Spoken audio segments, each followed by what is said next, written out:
into a little flour so it doesn't stick to the dough, and as you roll it over the dough, that will cut the noodles in long strips, 10 at a time. Did you ever try to chop up a little nuts for cake? Why, I've seen ladies chop nuts and the nuts land up on the ceiling. Sometimes you chop the ends off your fingers when you want to chop up a little nuts for cake. Cooked meat, clams for chowder, soup greens to throw into your soup.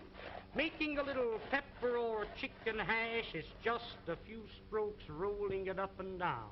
Why, here is without a doubt the meanest thing in the world to cut parsley. Put that in a grinder, you really grind it too fine. This machine, instead of crushing the parsley, cuts it quick, clean, and dry, leaving every bit of the juice and every bit of the flavor. Now, to clean this machine, you press the button. Rinse it out in a little water. When you're through using it, hang it up and let it dry. Here's one here that every lady should have in her home, known as the Parisian scoop. You lay it flat, once to the right, once to the left. When you scoop them out, you'll get a perfect round little ball. You can pot roast these, cut them out of cheese or cut them out of butter. When you're serving a fruit cocktail in the summertime, take your fresh cantaloupe, scoop them out like this, mix them with apples, pears, and watermelons, makes a delicious fruit cocktail served with a little cracked ice like you see here. But here's a tool, ladies, if you ever do get it, you'll thank the day you've seen this demonstration. When you press, it locks. It's like a pair of human hands. Reach in the oven and take the biscuits out of the oven. Ever take the hot potatoes out of the oven and burn yourself on the elbow? A roast chicken out of the oven, a piece of meat out of the pot, spinach, asparagus out of the water. Why, around canning season, when you're preserving the fruits, to take the hot fruit jars out of the water like that, that machine is worth dollars to you. And here's another one that I really know you'll enjoy having in your kitchen, known as the safety grater. No doubt you're familiar with the old-fashioned grater. I've seen ladies take a grater and rip the knuckles off. When you want to grate up potatoes for delicious potato pancakes, this has a smooth, flat edge, impossible to cut yourself. Just like you were washing clothes, you rub it up and down, and you really grate your vegetables real fine, retaining all the flavors and all the juices. Breadcrumbs for when you're serving veal cutlets or anything like that. You want a little breadcrumbs to fry your fish in? Why, there's the greatest proposition in the world. Use that for coconut, cheese, or horseradish. When you're through with it, just hit it down like that. That knocks all the food out. Rinse it out in a little water and hang it up and let it dry. Now, here is a stone made of carborundum and sapphire quartz, which is made purposely to keep these knives sharp. When they get dull, a few strokes over the edge like this, and you can put a keen cutting edge on it. If you have a dull knife or a dull pair of scissors, an old sickle or a scythe, a lawnmower, cleaver, an axe, there's a tool that will really put an edge on the knife so the knife will really cut for you. I just want to give you an idea of how sharp that knife really is when you sharpen it with that stone. Ladies, I've seen some of you try to open up cans. Now, there's a can of Campbell's baked beans. I've seen ladies open up a can and you poke a hole in it, go around the top, hippity-hop, and your finger slips. Let me show you a real proposition. Look, lay it on the can, lift up the safety, and turn the key. That locks itself on the can. No harder than you were winding up your watch. Wind up the key and that'll cut the top off of the can slick and smooth. Notice how the end raises itself up in the air so you can lift the lid off, giving you a clean, smooth edge. Now, that can be used for sardine cans, square cans, or round cans, exactly the same way. Now, this tool here, my dear friends, needs no introduction. This will save you on an average of $20 to $30 every year you use it as a peeling knife. Here's a grater for cheese, coconut, or horseradish, a fish scaler for scaling your fish, and when you're coring your apple, it's just a slight twist of the wrist, and there's the apple core. There's one more tool that I want you to see, and I want you to watch this one very closely. Many a times when you're baking a pie, you have a pudding in the oven. I've seen ladies wrap a towel around your hand, and many a times you burn your fingers. Hook this onto the pot like this and lift the hot pots off the top of the stove. You've got a pie pan in the oven, catch a hold of the pie pan like this. Why, you couldn't get it off with a team of horses. This will positively lift 100 pounds. There's a pail of water weighs 50 or 60 pounds. That's the way you pick it up. But there's one more tool. I'll be all through and I'll be finished. Oh, now the next tool and the last one is what they call the Sarah Bernhardt cutter. This was invented by the head chef of the Imperial Hotel in the city of Berlin, Germany. You place the screw into the center of the vegetable. Twist the vegetable until the threads catch a hold, then you wind this up. You keep winding until you utilize the whole potato. The faster you turn, the quicker the slices. Why, ladies, here's a machine for slicing onions. The first onion that you slice with this cutter, you'll bless the day you've got a hold of it.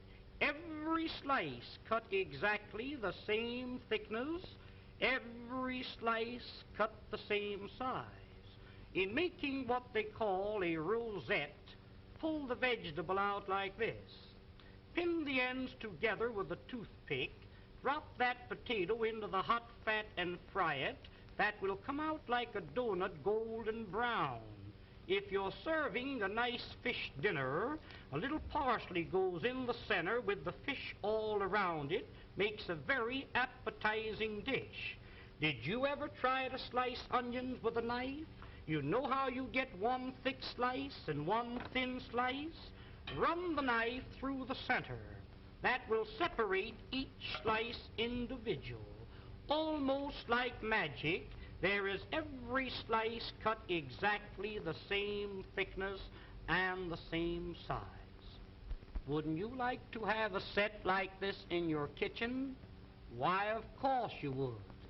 Now don't forget, attend this theater every week and receive this 12-piece fascinating...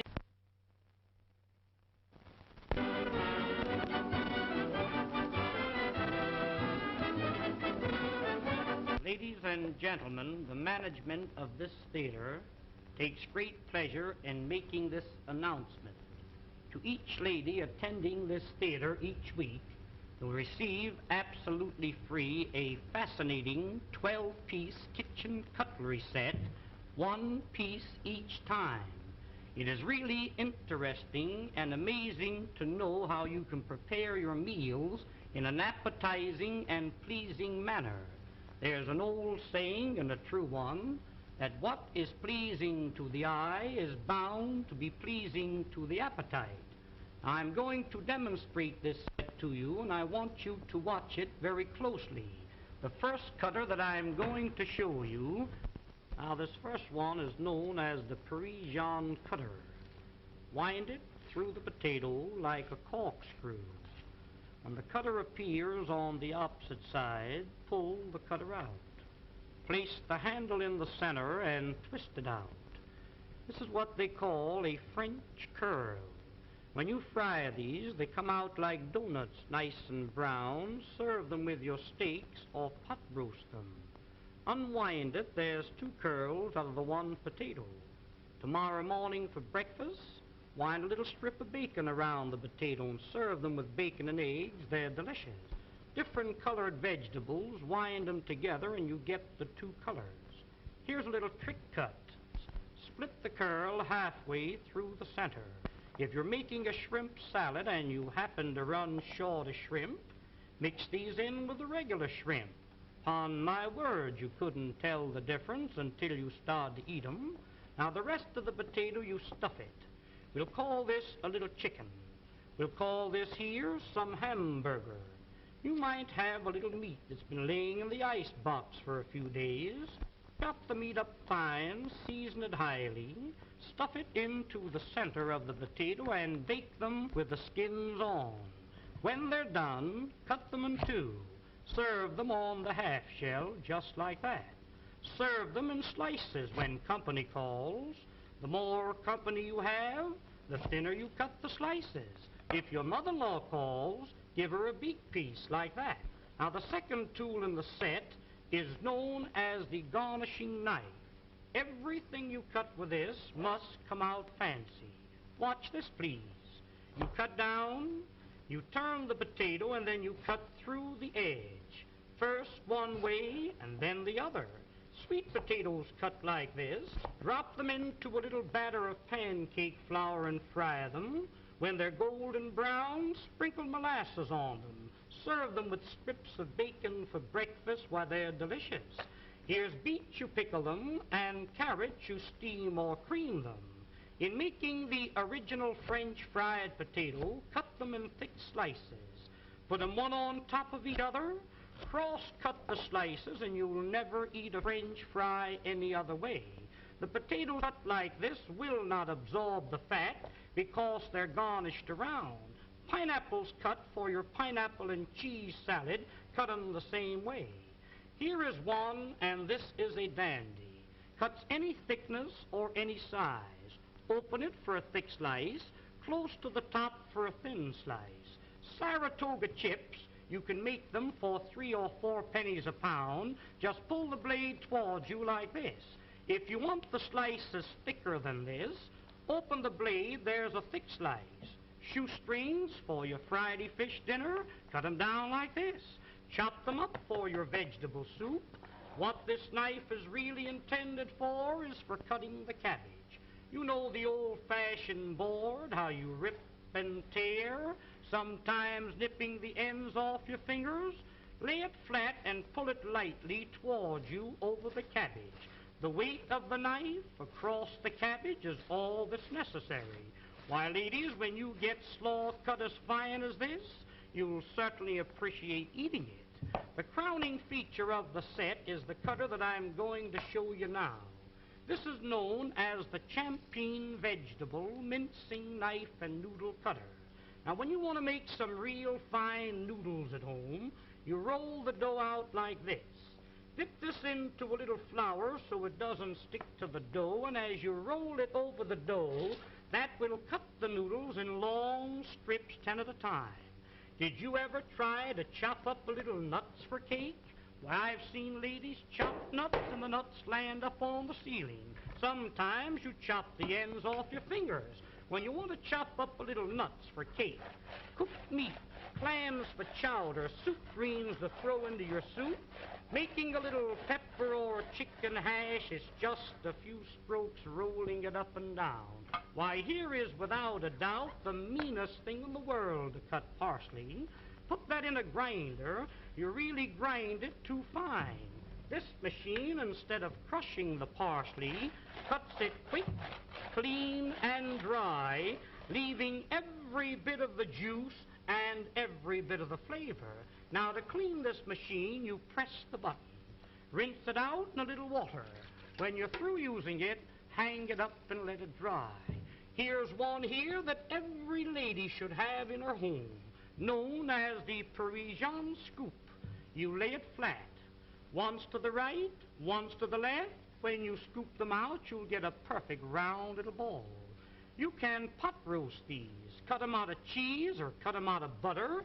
When you're serving a fruit cocktail in the summertime, take your fresh cantaloupe, scoop them out like this, mix them with apples, pears, and watermelons, makes a delicious fruit cocktail served with a little cracked ice like you see here.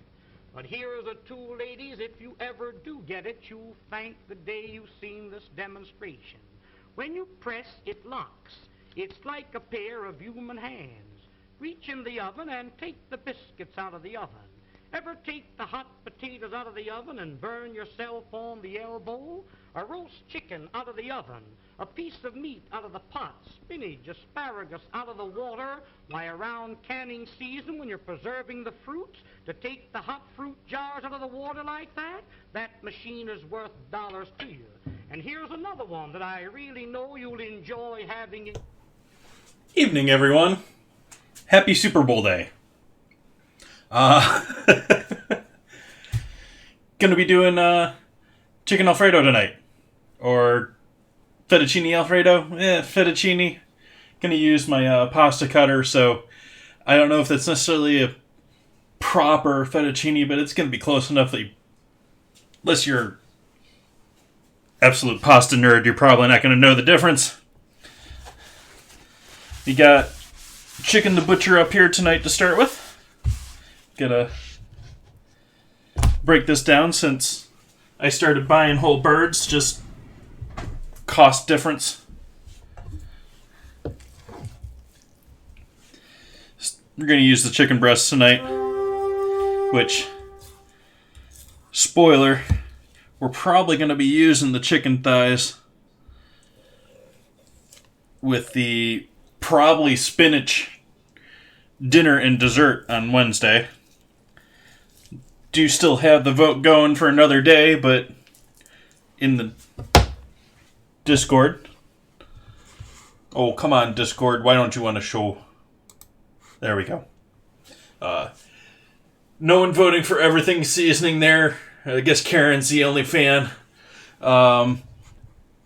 Or spinach going on here. Everyone's voting for spinach. So, looks like we're doing spinach here on Wednesday, probably. But I'll close up the vote here tomorrow. Unless there's some mad rally. I'm going to have to make a spinach dessert. Huh.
Takes great pleasure in making this announcement to each lady attending this theater each week. There we go. Well, OBS decided to die out on me, so hopefully you guys are still around. If not, we're starting fresh. I'm probably going to delete the other one. Let's start fresh. We got chicken fettuccine Alfredo. Going to use my pasta cutter, so maybe not 100% fettuccine, but something close.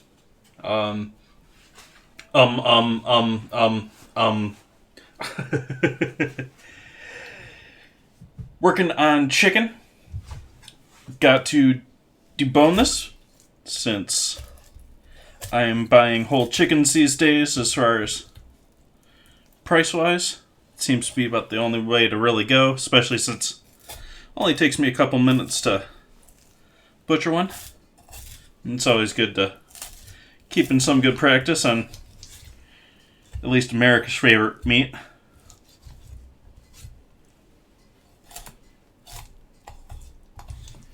And it's still slightly frozen here.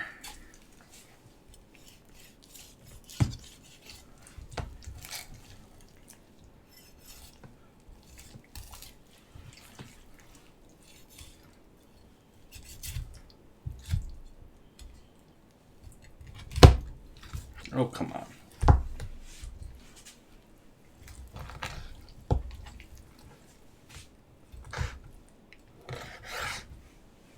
And then we don't need the skin for tonight's dinner. So we'll go ahead and peel that off too.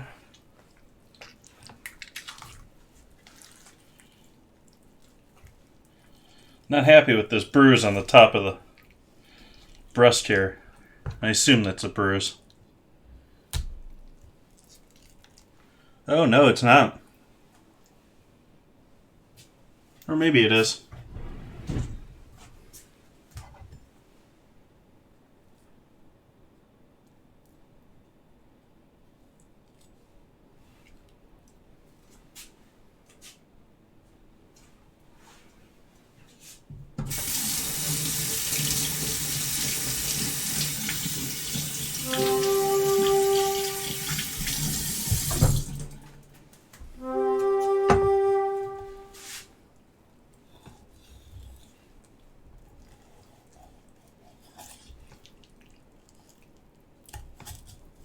So how is everyone tonight?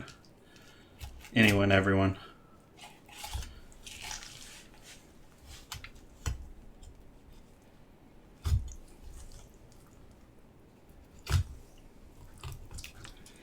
Have a feeling I'm going to lose out on viewers tonight to the sports game, but so be it.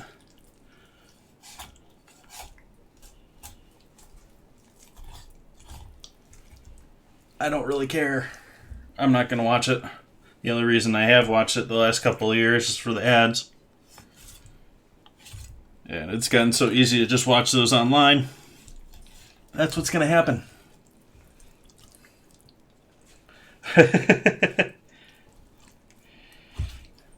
I'm glad to have you.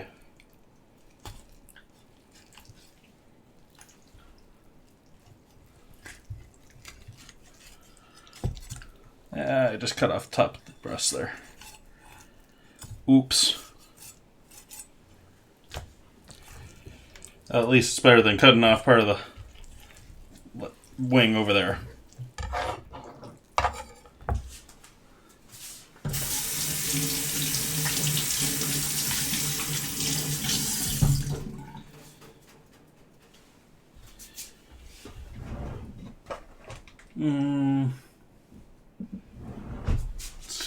Put you in a pan for right now.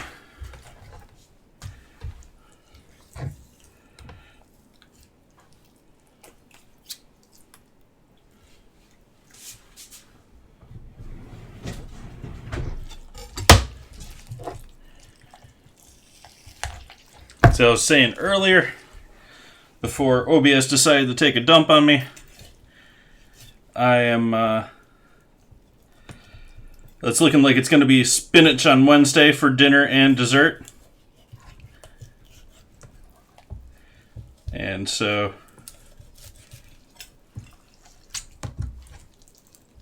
probably going to use these legs and thighs for that dinner.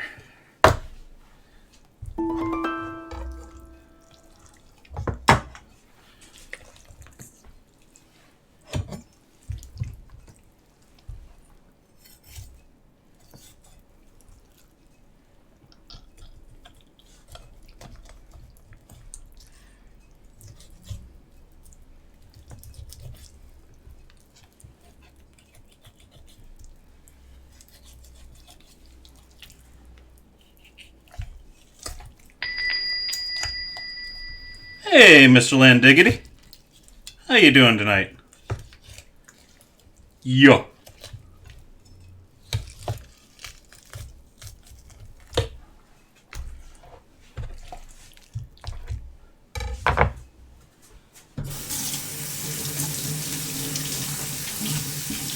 I'm doing quite lovely. Gonna have a completely horrible, healthy-wise dinner for tonight, but I assume most people are sort of binging tonight on horrible things. So we'll take the carcass and the gizzards over here. We'll freeze that. I'm not going to use the wings either. Though I should probably... yeah, let's start saving wings separate though. because I can potentially use those as separate dinner, separate meal, rather than just throwing them in the stock, which is what I normally do.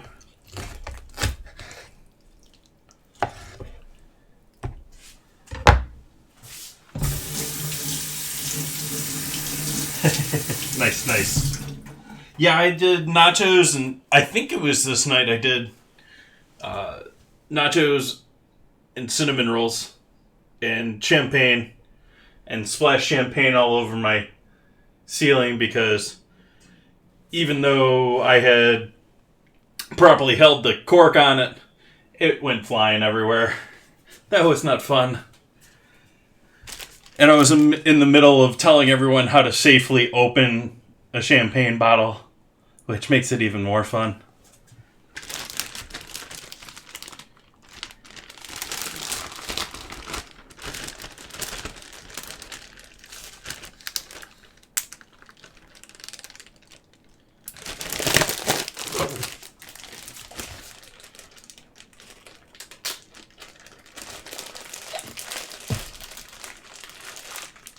Yeah, I don't know if there is a clip of that. Well, I have a clip of that.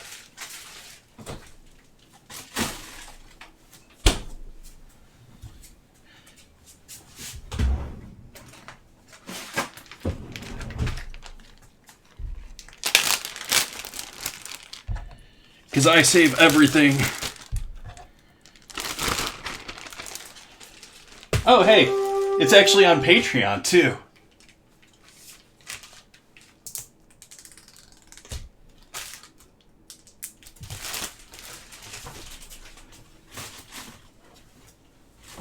Let's keep that separate so I know what it is.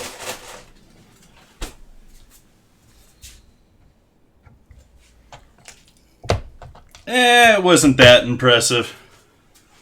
We do have a couple of fans of it, though.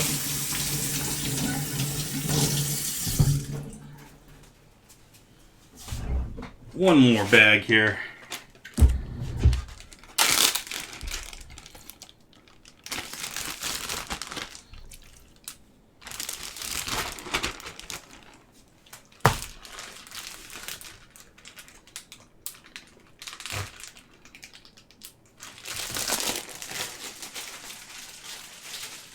We'll just throw this in the fridge because that's probably in use on Wednesday.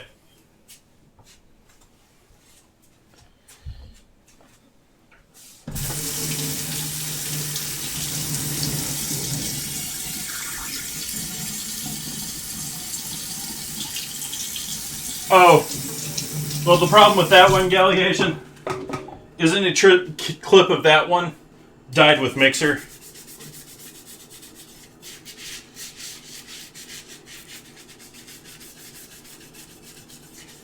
I've only been back here on Twitch since beginning of July, but I've been streaming over a year and a half now. Solidly, not missing any dates. I think I've delayed one, and then made it up the next day. Get rid of our raw chicken goodness here.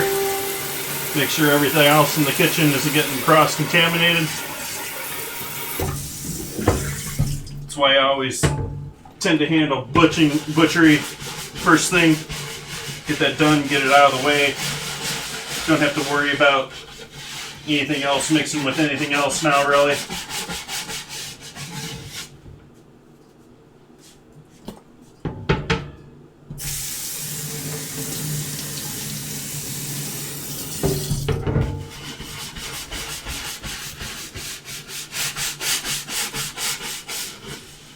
Except I messed up. Because I still am not done dealing with that chicken. I'm done butchering it, but I'm not done portioning it. Hey, Huber. How you doing? I give a minute for my board to dry off there. We'll do our battle. 1 minute ad here.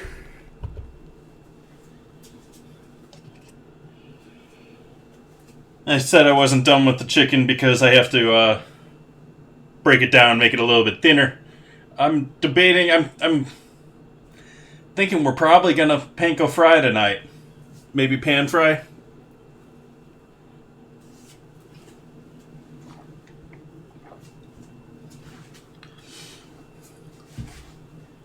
Had some beef with a huge piece. Came with wild garlic butter and ooh, yeah. It's when they don't get a decent cut, or they try and sell you a cut that isn't the proper cut, which actually happened to me a couple years ago on my birthday. I went out for dinner at a local steakhouse, and the piece of meat that they served me was not the piece that they advertised. Everyone's back, so let's do our battle there.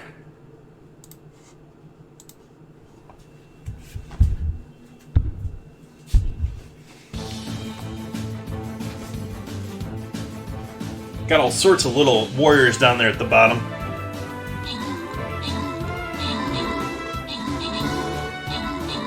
That Mama's bears just ignoring all of them though. Made it through safely, nicely. Mr. Stasi getting all the kills though. Look at that.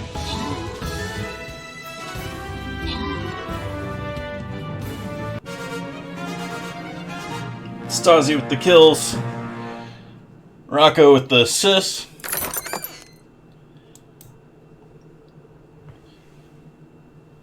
Streamer, what is that? Streamer Mithers. And Sister Master Stacy. Mr. Stacy. Sorry. The rewards. On to the next.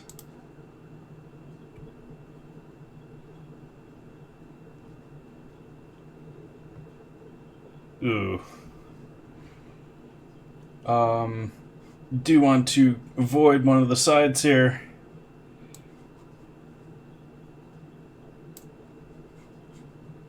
I'll do that. And sorry, Morocco. But we're gonna do that with you because this all is gonna stop us or slow us down. So you're either gonna be funneled around this way or funneled around this way.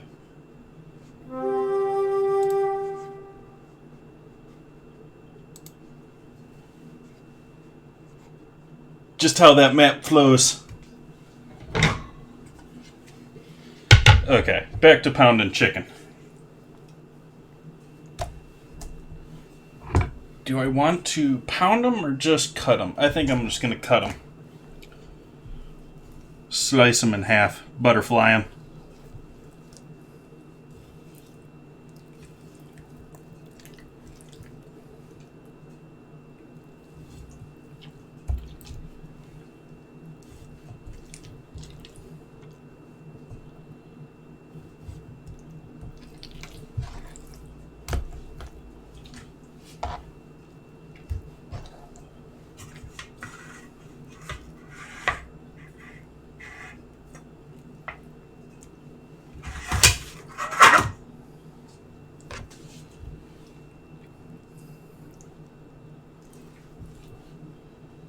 No, this way.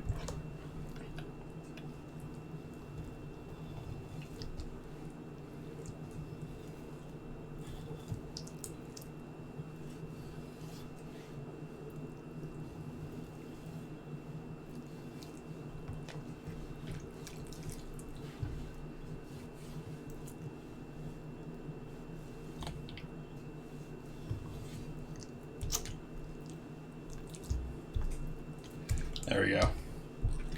That'll be a little bit thinner and a little bit easier to fry up and throw out. We'll set the, let's leave them like this. They'll dry out a bit better this way.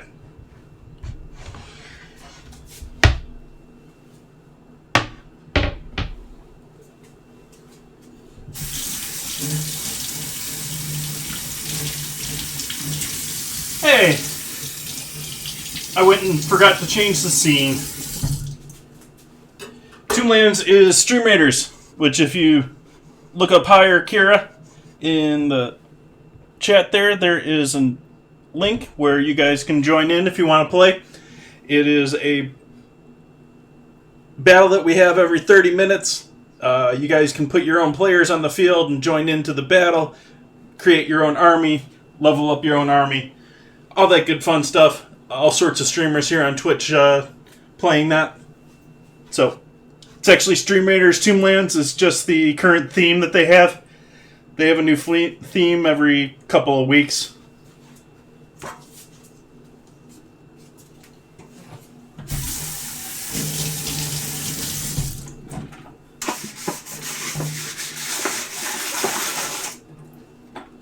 Probably use you later for breading.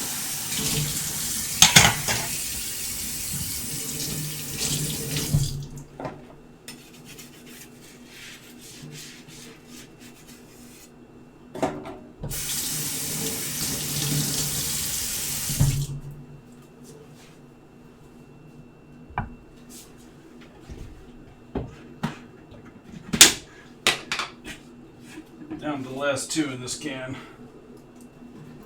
So they sort of like stitched together.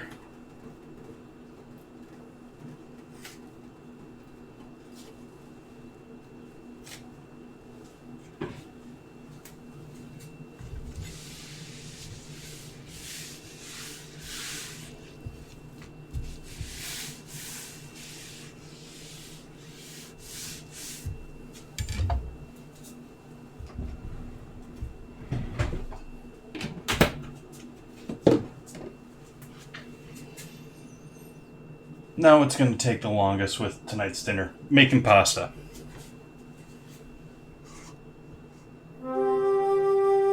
Thank you, Kira.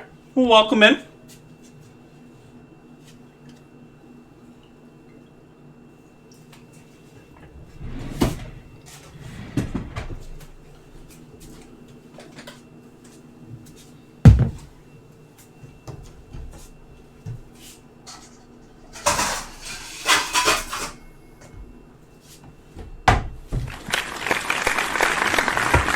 Thank you for the follow.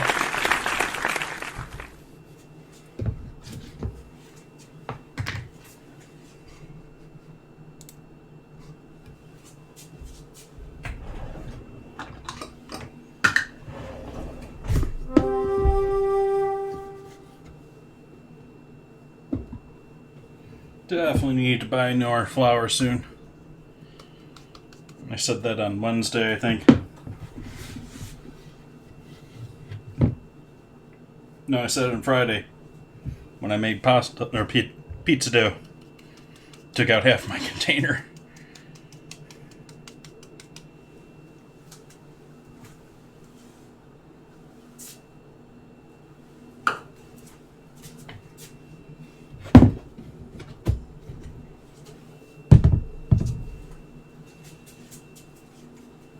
Eggs.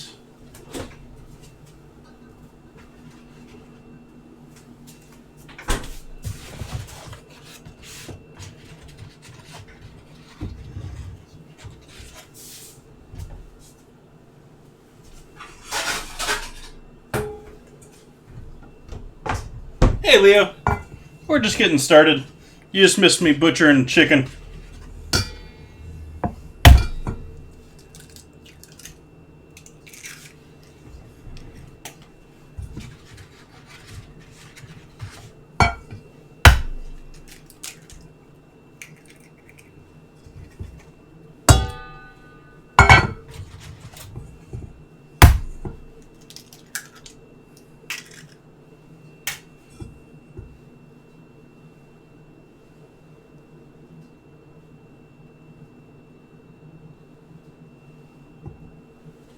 There was a little bit of a wait there, but oh well.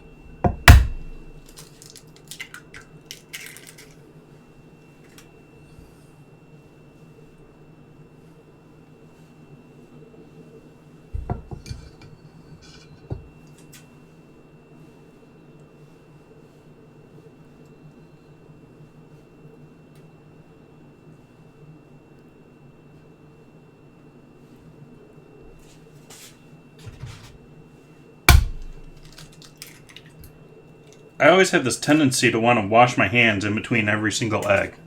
I don't really understand it, but just some sort of natural tendency.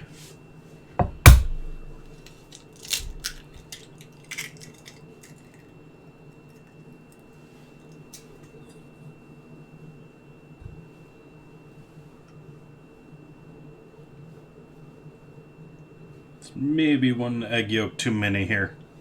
But hey, why not? I already got it cracked.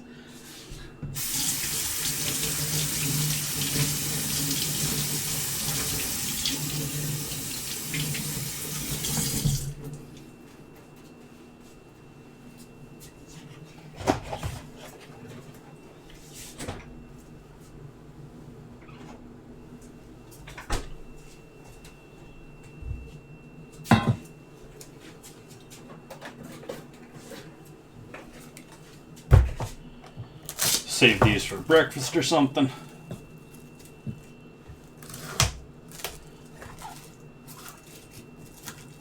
That'll be good.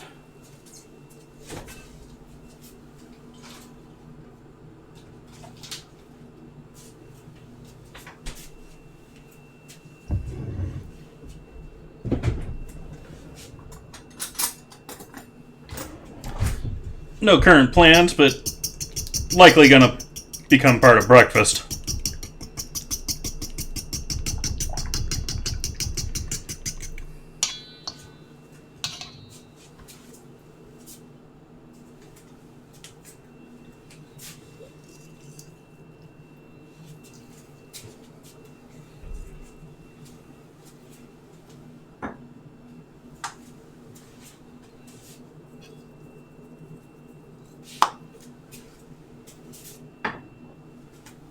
Both types of salt.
Doesn't seem to be coming together for having an extra egg yolk in there.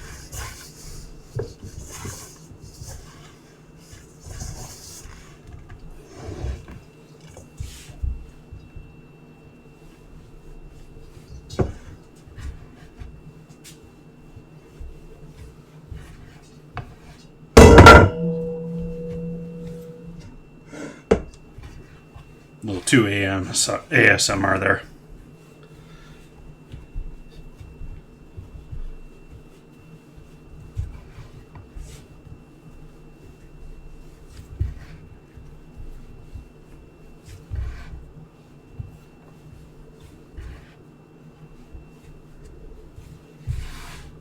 Yeah.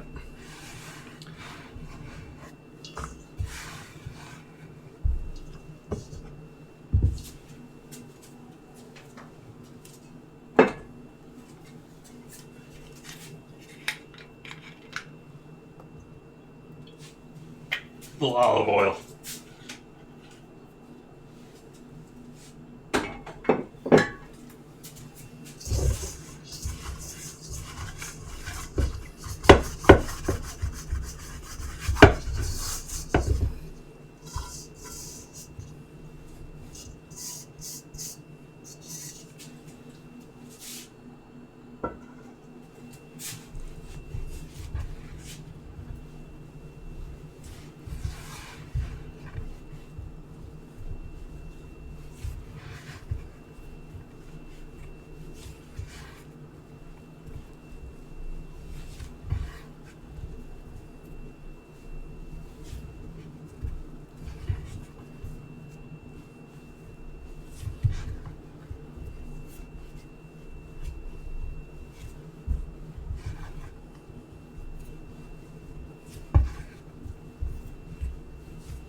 Still a bit too dry.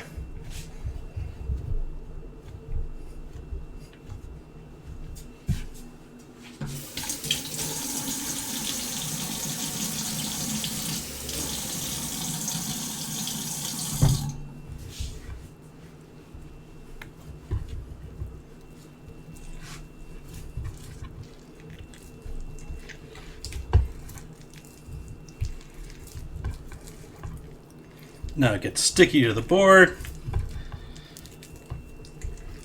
until we get it mixed in.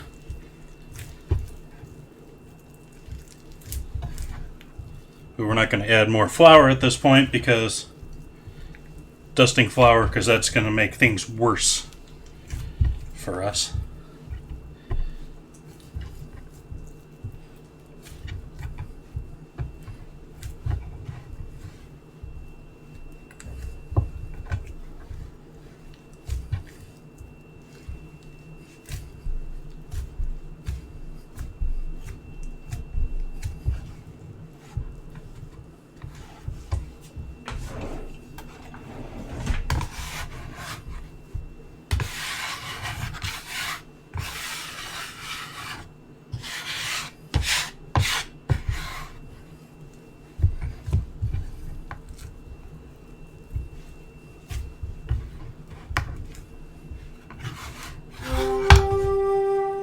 You're supposed to knead it for about 5 minutes anyways, so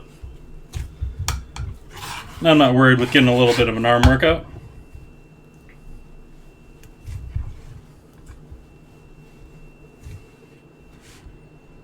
This board's sliding around on me now, though. Even though I got my pad underneath.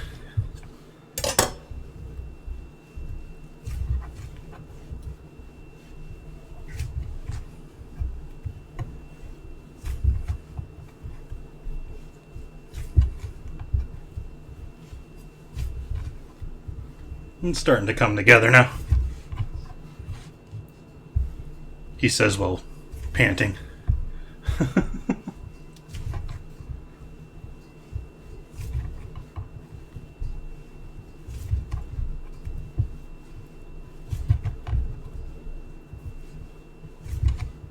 Yeah, it's pretty good stuff.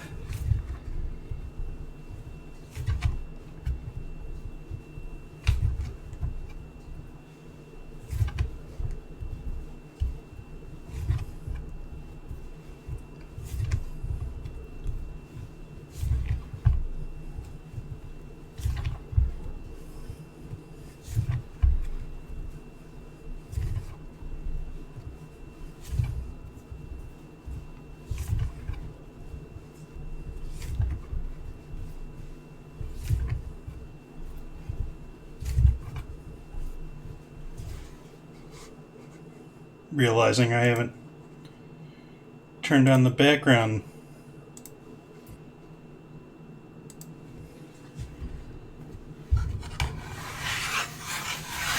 Because while I've heard these songs a million times now, I still like having a little music while working.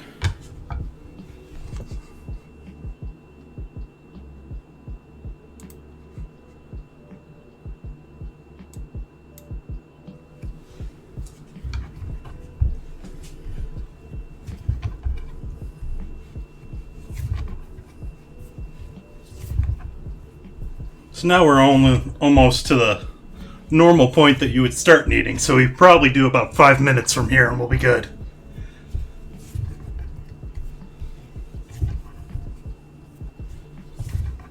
Still a little tough there, but I think that's more for the extra egg white I have in there.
Yeah, it takes a little bit.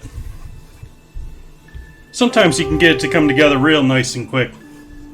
I've had that happen a couple of times here, but not tonight.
Now we're starting to get there, though.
Another 6 minutes, get your last character on the field. Maybe your last two if you're quick.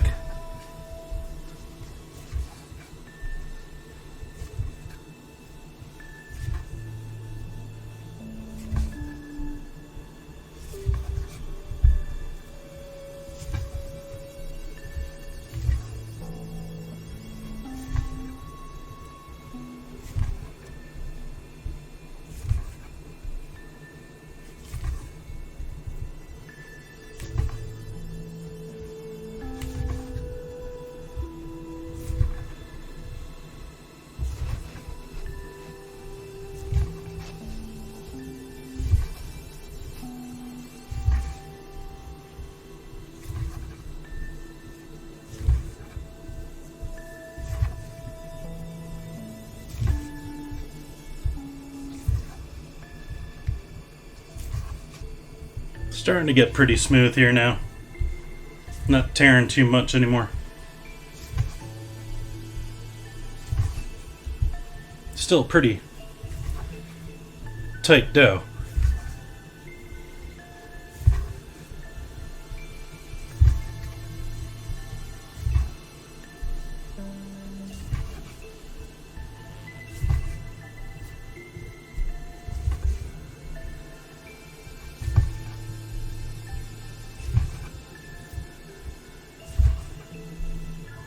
Yeah, it only took me 30 minutes to knead that, huh?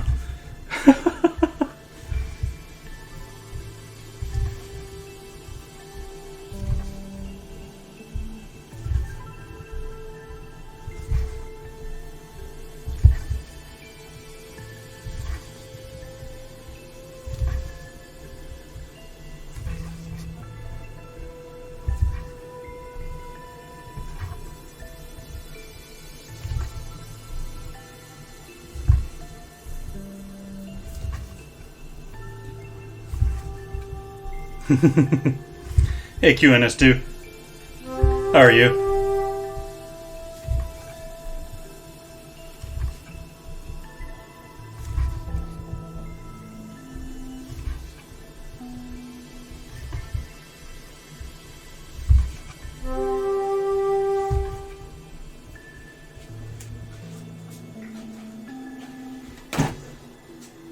Breaking a sweat.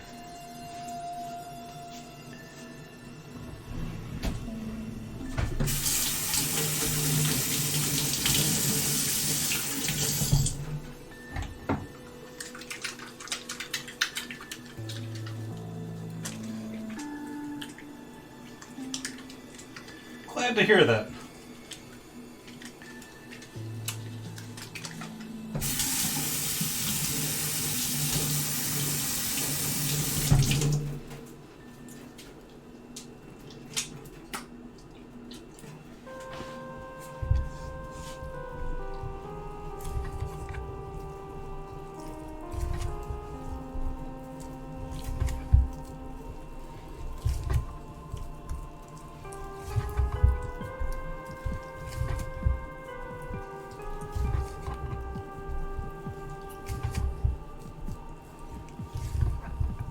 Sounding like some ghost music here or something. Visiting the haunted house. Or the Addams Family. Doesn't necessarily have to be scary, but...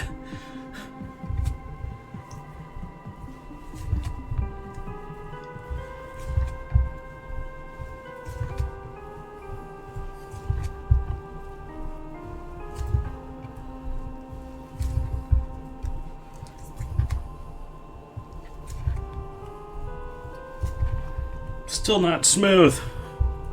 We want you smooth.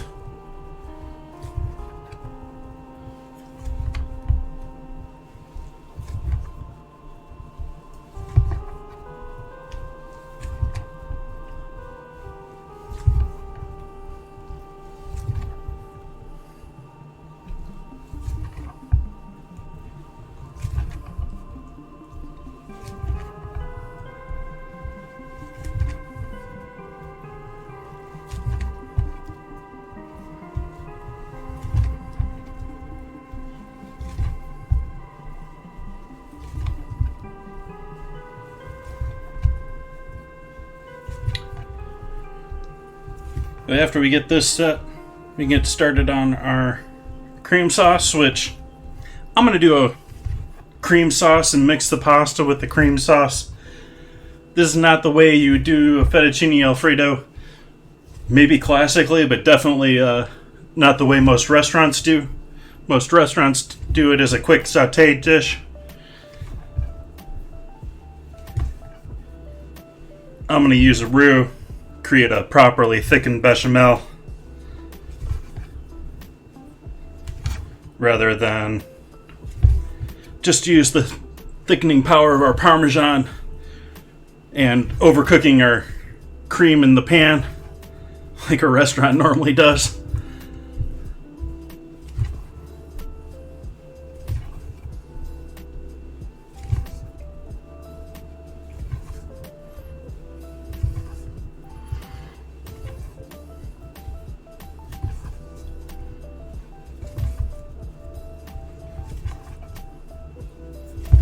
Okay, I'm gonna give in. We got a battle ready anyways. Nice. So we'll do our 1 minute video, or 1 minute ad.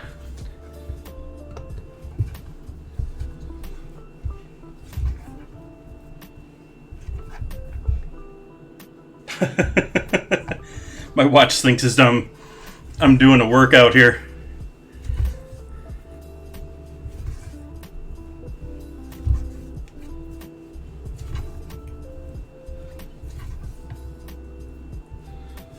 Won't let you place a unit.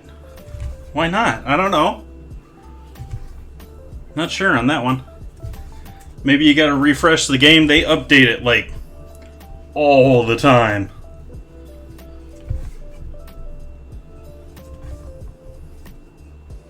I might hit start battle here and have to update it. They actually update it around this time a lot of the time too. Which is sort of annoying because it's the same time as I stream.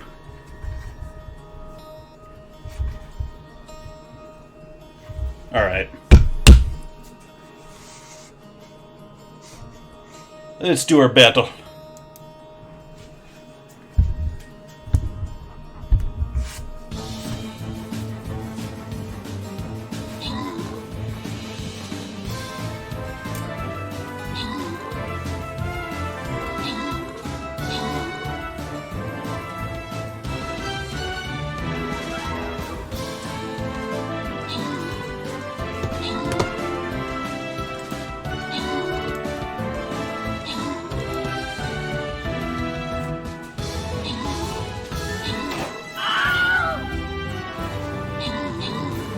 Uh-oh.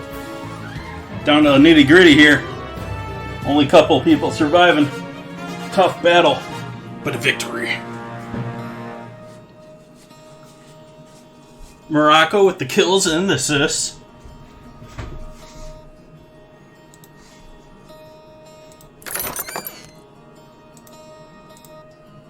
Grats, Irk, and Head Mama Bear.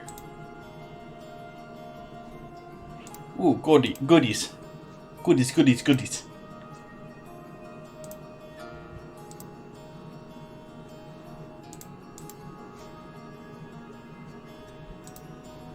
Go to the store here real quick. Yep.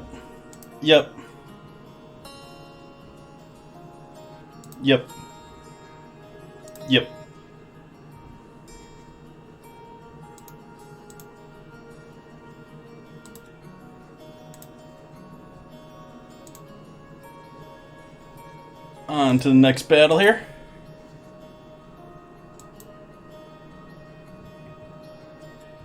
And let's see here, reeled over time. I'm going to put my tank in the corner here. And we'll say, well, I'm not going to block anything off here, but we're probably better massed as a group in these than spread out all over the place. I mean, you don't typically want to throw your rogues right with the rest of the party, but let's put the majority of our crew here. And a couple others elsewhere. And we'll see. Hopefully this doesn't crash the game, the OBS this time. We go back to our board. Yes! I have no idea why that crashed earlier, by the way, guys. If any of you guys were tuned in at the very beginning of the stream, I had OBS crash on me in the first, like, 5 minutes.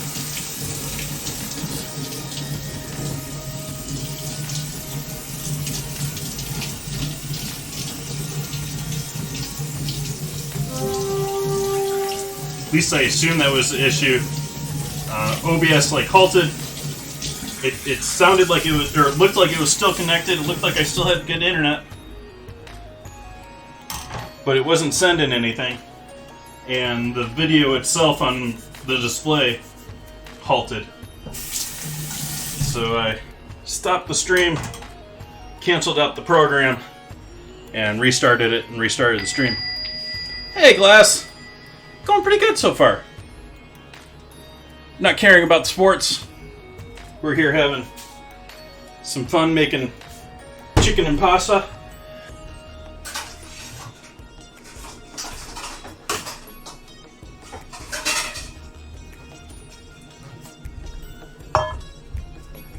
Set you off to the side here. Wrap you up in a little plastic so it doesn't dehydrate. And we'll get started on our cream sauce.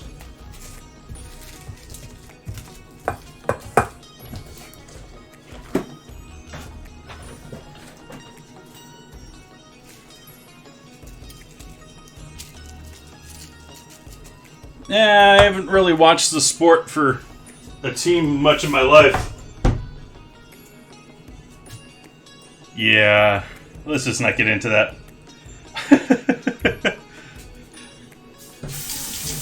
I've never really had a team to root for that was worth rooting for.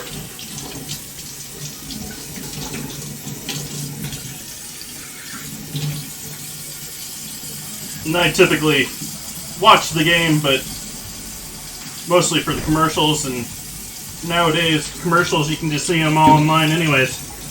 Most of them are out there already, whether they played tonight or not. I don't know what. I think it was supposed to start at like 3:30 local time, which means we're about 2 hours in.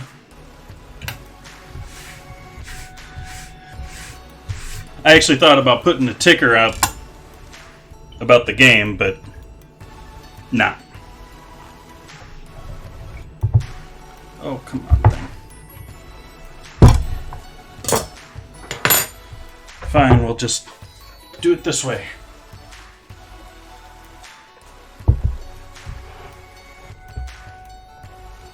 Cheat.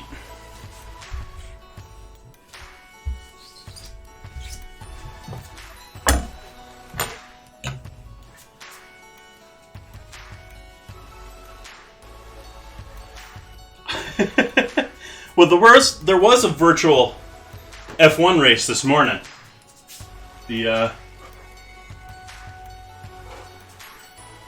were several of them actually on Twitch racing today. And that was sort of the start of what happened with Formula One and COVID, is they started having a little more importance on their virtual races, which they've already started doing. A lot of the Formula One kids today are actually toying around with that. All the new ones are all here on Twitch. You have Lando Norris, you have, let's see, earlier today you had, who were the two that I was watching earlier? Not Alonso.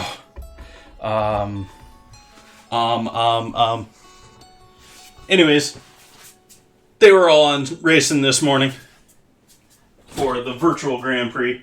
I'm not going to have actual racing here until, I think, late April.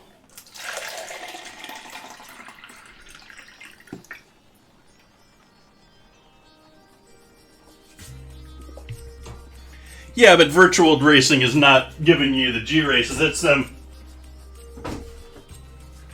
playing Formula One online in a console. It's not even simulator for them. Garlic. Garlic was the next task.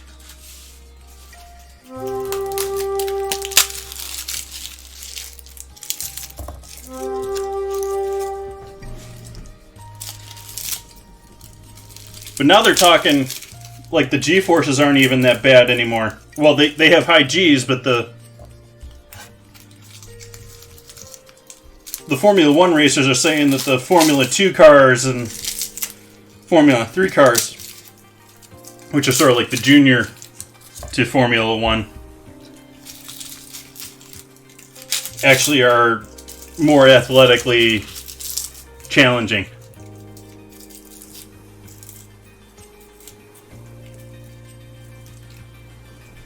There's so many things that they have to keep track of. It's almost more like it's a sport of keeping track of everything than it is once you've proven your athletic ability in the lower ranks. You got tire degradation, you got gas levels, there's so many things to keep track of. Those are the simple ones that I was mentioning there.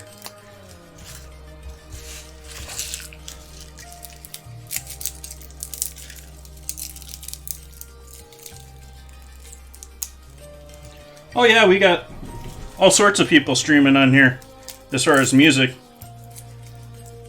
You got Tony and Grammy winners now. And it's becoming more and more common for politicians to be on here. Not just AOC, but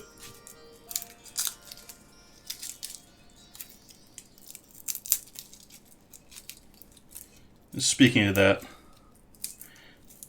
I was going to kick Bernie out, and I haven't done that yet.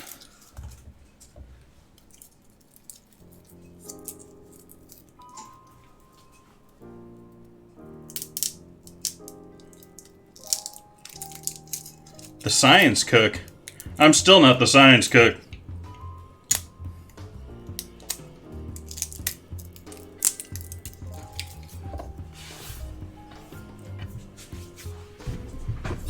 So I lost a glove there. Oh well.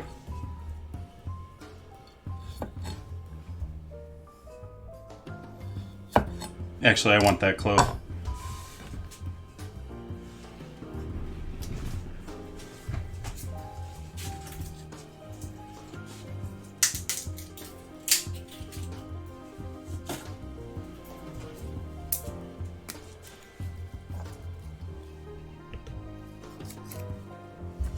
Yeah, Bernie.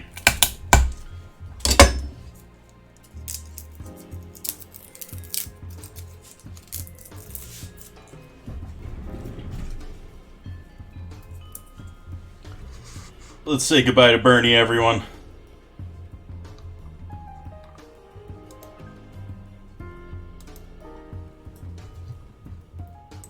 Poof.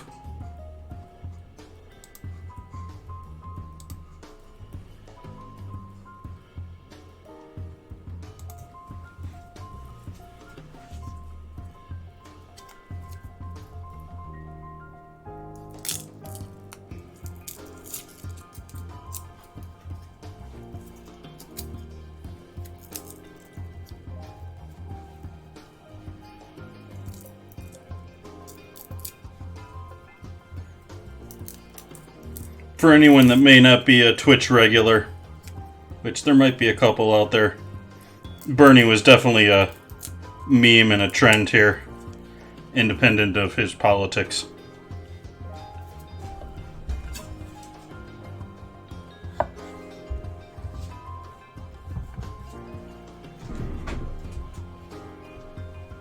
Yeah, Glass.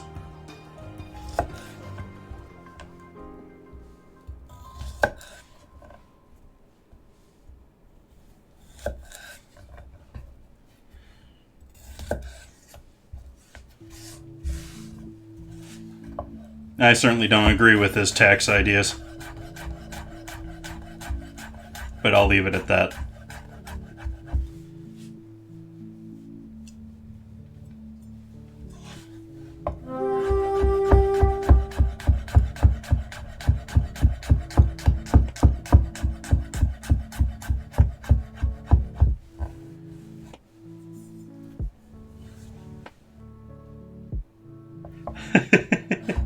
Yeah, he was on just about everyone's stream there for a couple of weeks. Or for a week or two.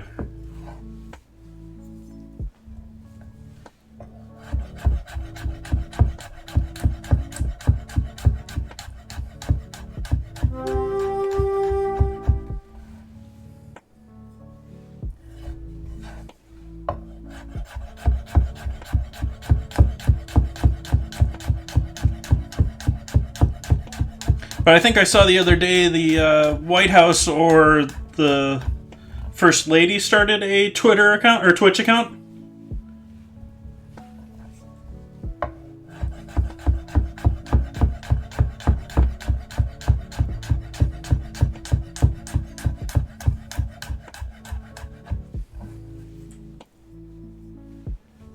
Assume it would be just like the official White House Twitter page where it's just official announcements and that sort of stuff. Like, they could probably stream the briefings and stuff like that.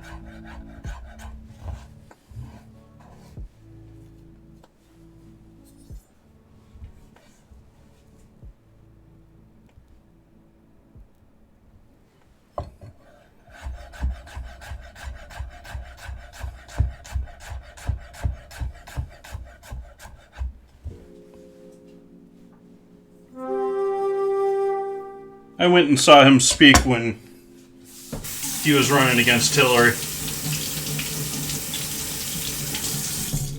Though I would have seen... He was the only one that came up here to Sonoma County. And so, if the other ones came to Sonoma County, I would have checked them out too. Well, if not for a, secret wine party dinner or something. There's probably a ton of those.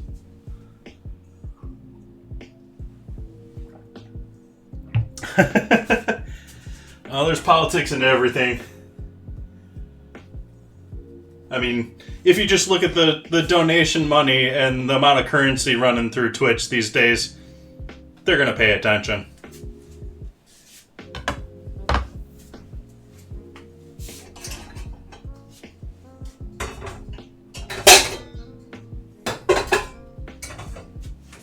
Do I want to go with a larger one? I think this is... let's go with this one. One size up. I want a little more sauce. I don't really intend to fill this with sauce.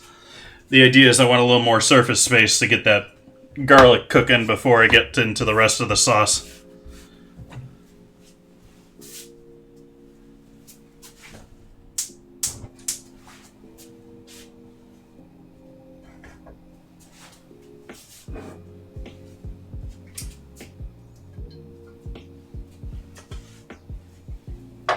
For anyone that's not following me on Twitter but was here for pizza night, I made a second night of it and the pizzas came out perfect. The second time I did put pictures of those up on Twitter. Started keeping to a set of photos for each day of the week for Instagram.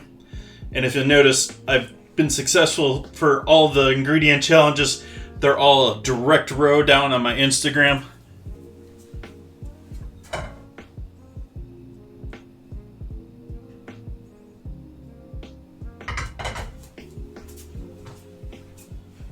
Close the bedroom door here. Don't need any smoke alarms going off, although I don't think we're in big risk of that tonight. Certainly not the way we were the other night with the chicken.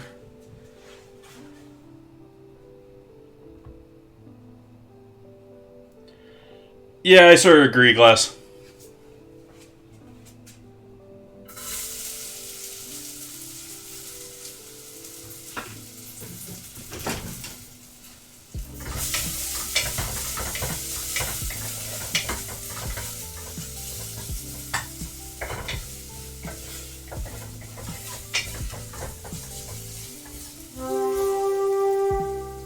High in the heat there, we're starting to get some sticking.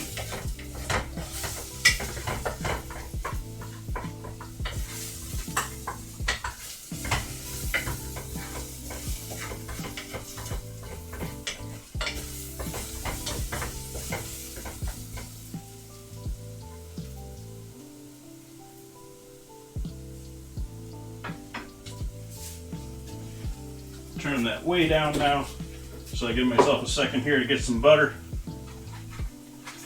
Butter. Everything's better with butter.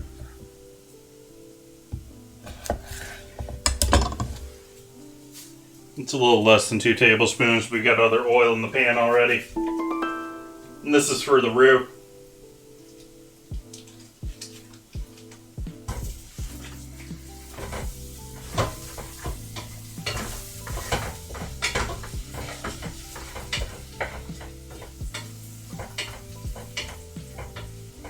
Italians would be screaming, "This is not traditional."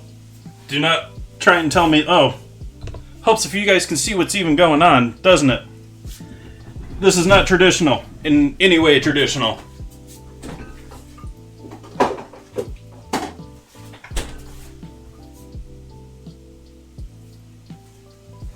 But it is going to be tasty.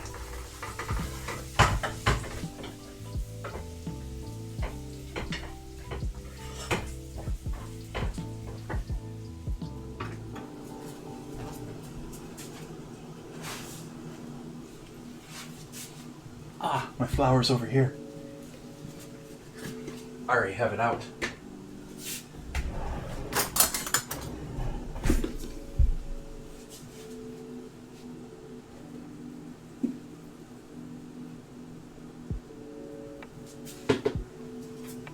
Getting pretty good with that spoon.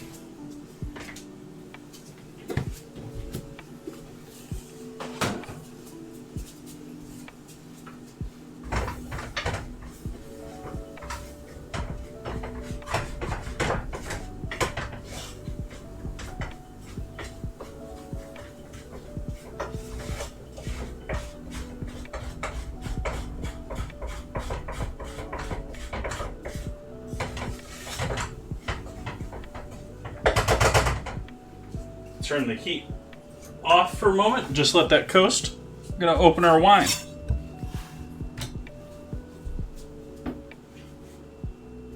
Hey, Causing Drama, welcome.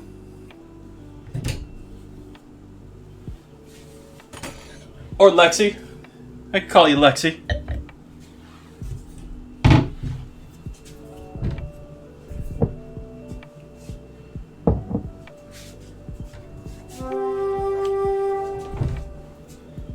Hopefully nothing serious. The account is having issues.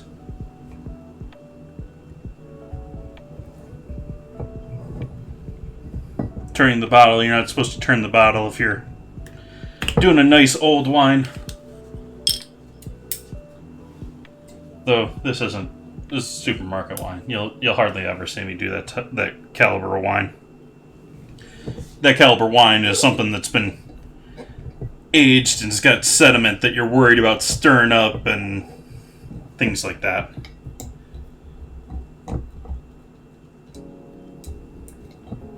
And it's also the wrong type of bottle for the corkscrew or the wine key I use normally. This is intended as a Bordeaux. At least I think it's a Bordeaux cork. Wine key.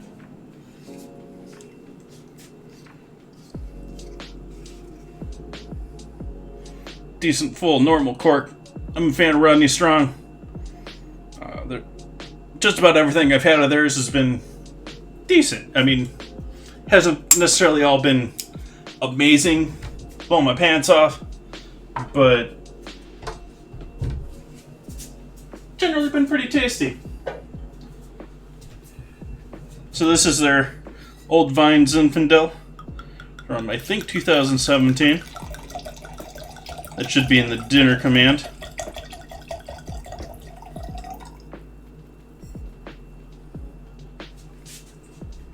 Let's do the third cam so you can see what I'm doing again here.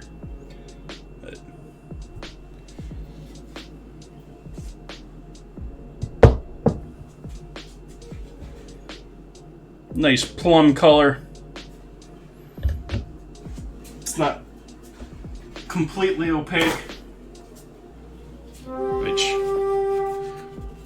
is a very general sign that it doesn't need to be aged further. It's not I mean, you can clarify wine, you can... There's all sorts of things, but if you look towards the back there, you can see through it. It's not really showing up, but it doesn't look great on the camera in that sense because the camera doesn't see through it, but I can see through it. I can see the stem from the bottom of the glass, or from the top of the glass. It's smelling great. All sorts of dark fruit. There is a little... I almost want to call it like a teriyaki smell to it. That teriyaki sauce smell. It's got that little bit of like a pepperiness to the... And this is it's a Zinfandel, so we're going to have that dark, funky, spicy notes to our wine.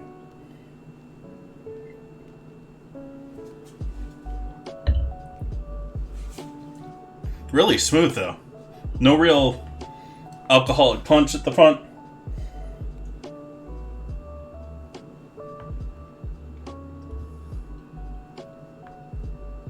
Yeah, that's a smooth drinker. You can cruise through that bottle. Maybe a slight bit of sweetness on the end, but it does have a decent amount of spice and not like obvious barrel spice, but there is some wood there. So we got our brew going back here, which I'm going to turn the heat back on. We're going to start adding some milk here.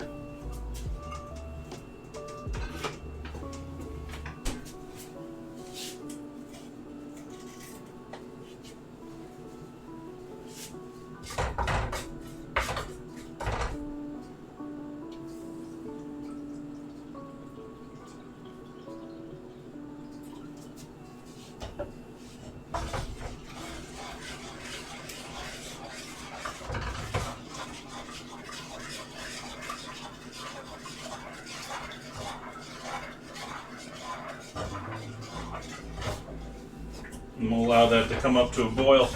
Do you want to sort of scrape the bottom, get all those toasty bits up.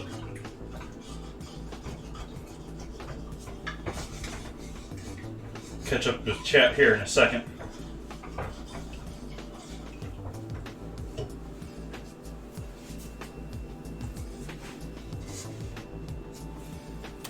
Thank you for the compliments on the pizza glass.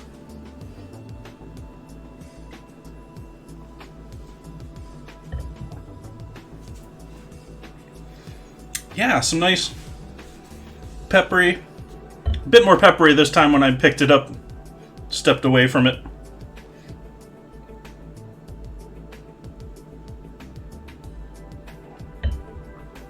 Very light too, it's not coating the mouth, it's not syrupy, it's not...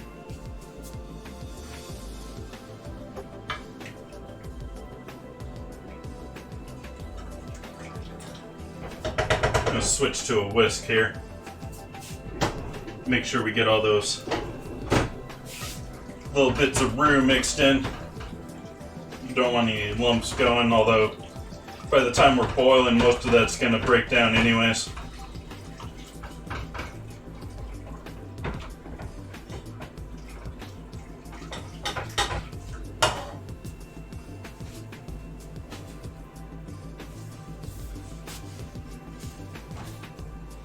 Always good to stay hydrated, especially when you're drinking.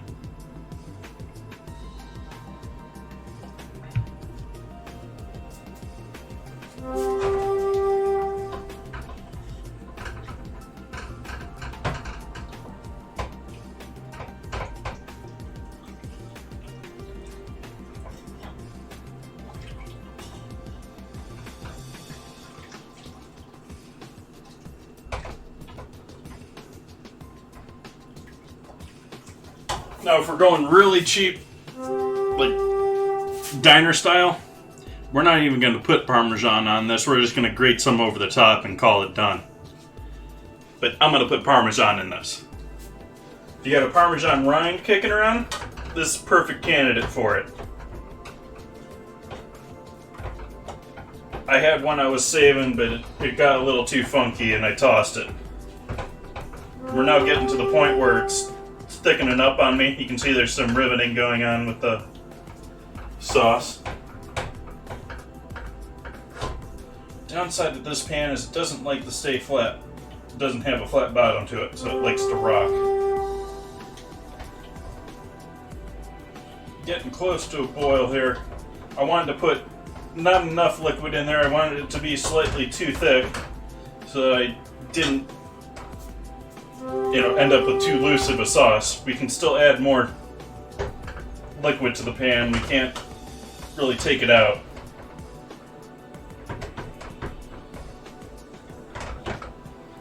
We are getting too thick at this point. We're not at a boil yet, which means it's going to continue thickening. So let's add a little bit more milk in there.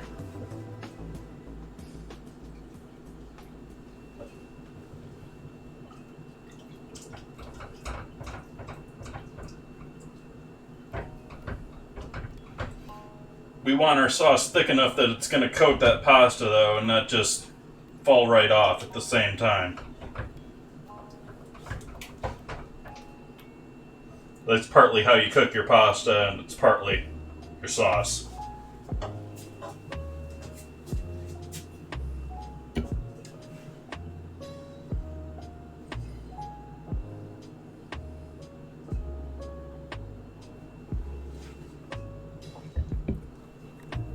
See if they've got any tasting notes or they're just talking about how special they are.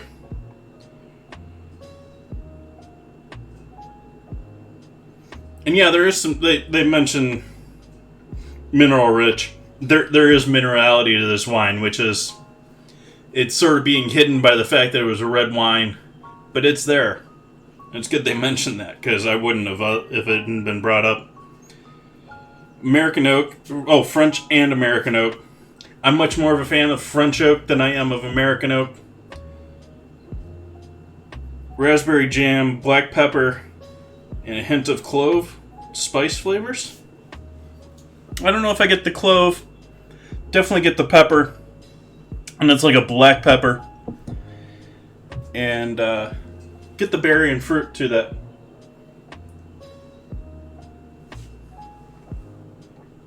Coming up to a boil there in our sauce.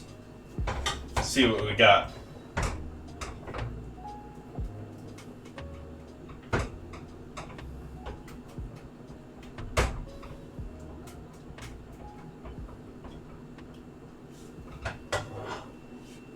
A little bit more milk.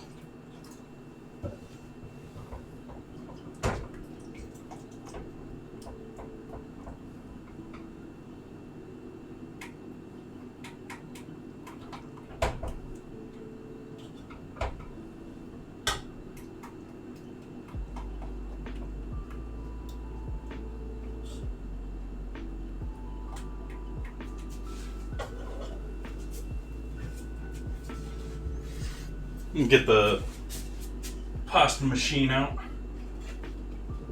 I have that here, or I have it hidden over. It's over here now. Battle. It is time for battle. It is time for a 60-second ad. We'll run our battle and have our ad while I set up my pasta maker. Or my pasta roller. Not my pasta maker. I already made the pasta.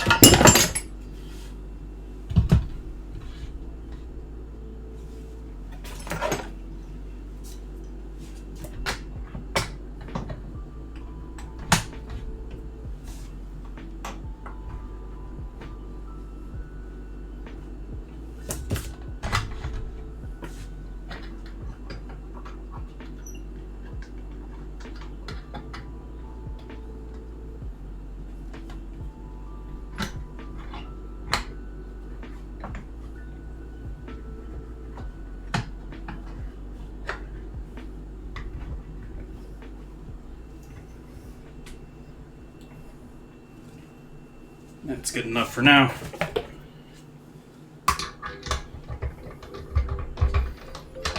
Still setting up the pasta roller here for those coming back from the ad, which I assume is next to no one because I'm getting next to nothing off of running those, but I have noticed my new viewers has been going up. So it's having that desired effect. I'm not really caring about making much money off ads. Actually, I don't care about making money off of ads. I just want to make money if I'm showing them.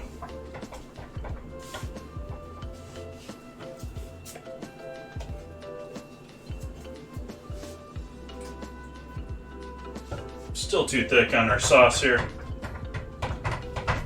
Added a touch more milk. Alright, let's see how we do in our battle. Oh, we didn't have much show up there. We just got this big level 1 thing.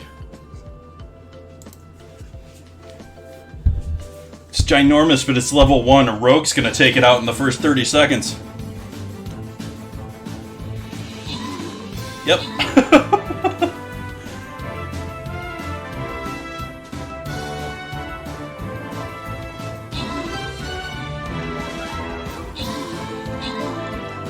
Bluebird getting those kills. Morocco helping out with the assists.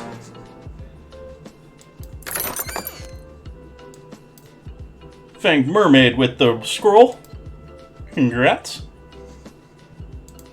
And boss time.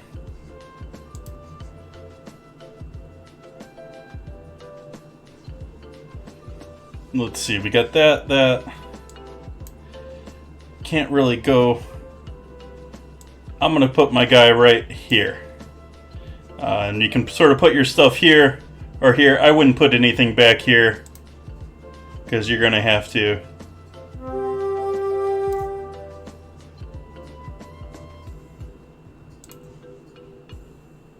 You might want to put something closer. What level we got here? We got level 1. Level 1.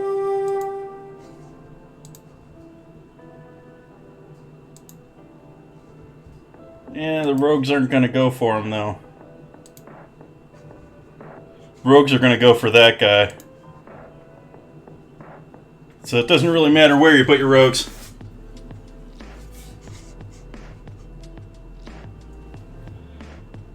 Back to the stove, where we've got our bechamel going, or garlic bechamel, which I'm sure there's a French term for.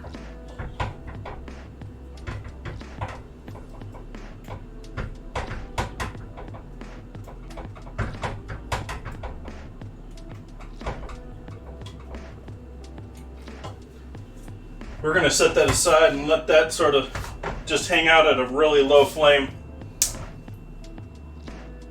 over here on the other side of the stove. And we're going to go back to rolling dough. Oops, we do want that one on. There we go. And take our dough I spent forever kneading before. Flatten that out a bit. Start rolling it out.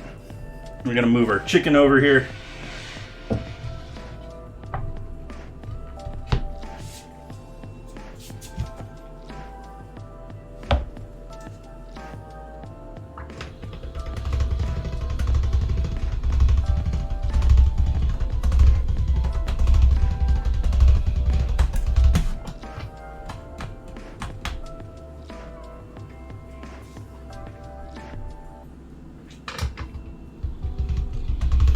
Going a little thick for the rollers, but it's working, sort of.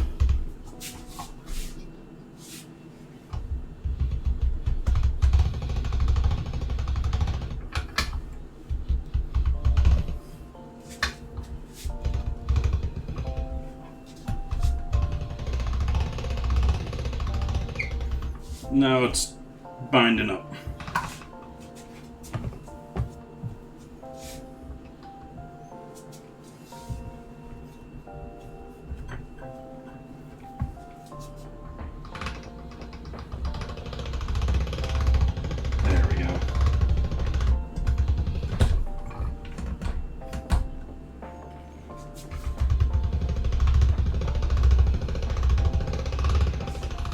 Sort of got two things working against me on this, keeping this pasta roller straight. This edge over here, it's the only real edge that I have to hook my roller down to, but the wood on it is falling apart, and not my fault. It's the design person that put it together.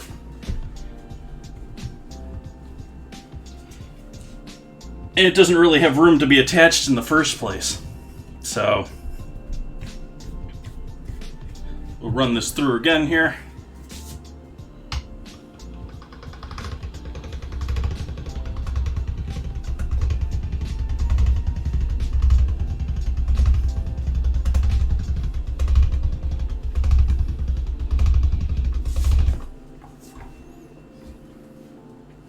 On the bright side, it is a bit easier to roll out when you have a little bit drier of a dough.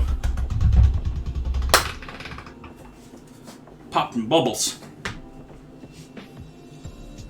And we kneaded it well enough that it's not needing... we kneaded it enough that it doesn't need extra rolling. So we get to start scaling down quick here tonight compared to roll it, fold it, roll it, fold it, roll it, fold it.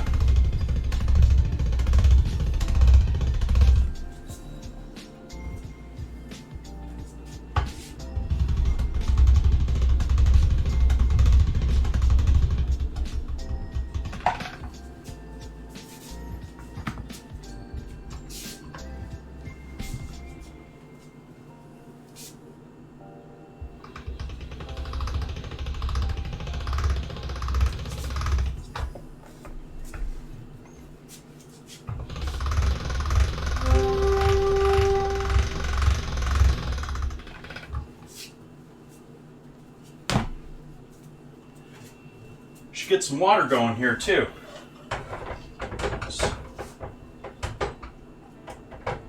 Actually, yeah, we do want water going, but we want 3 burners tonight.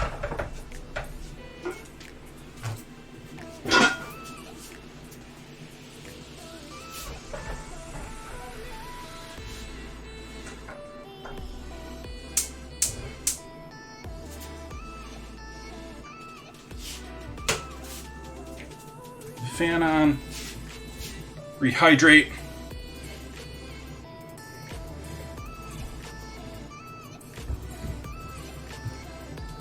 Of both types.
Keep going down in sizes here each time I roll it through. It's getting thinner and thinner with each roll here. Longer and longer.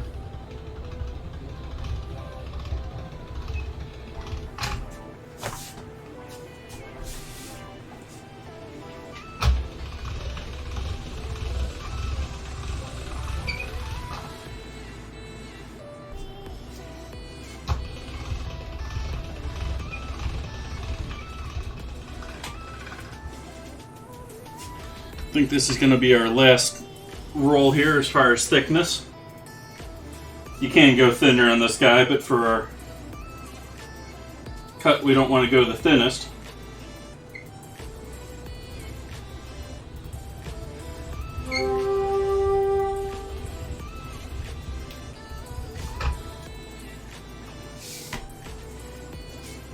Though I am going to have to do that here in the future for my lasagna.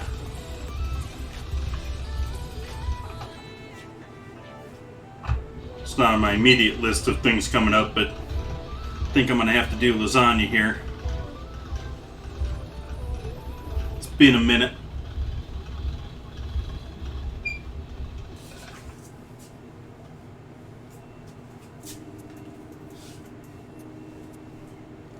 I'm going to roll that through one last time. Same size this time, just not increasing it.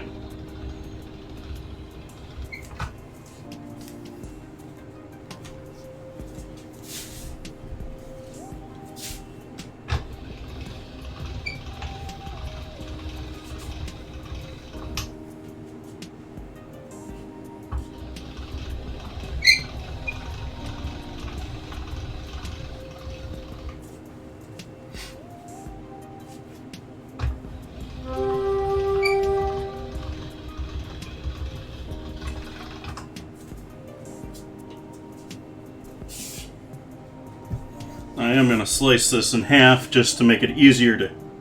Actually, let's do a couple of slices here.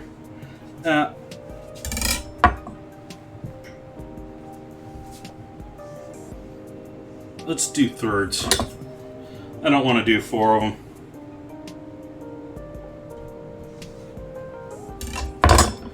I don't want huge noodles. Those will be on the longer end. But I also don't want to have to deal with cutting 4 different pieces of pasta.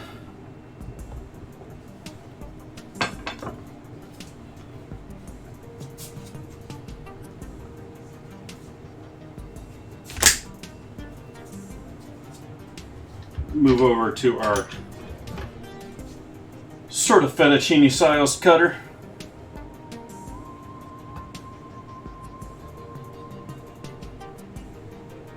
Please catch. There we go. It's always a little hard to get the cutters to catch because they're mostly just cutting. They're not really pulling too much on your dough.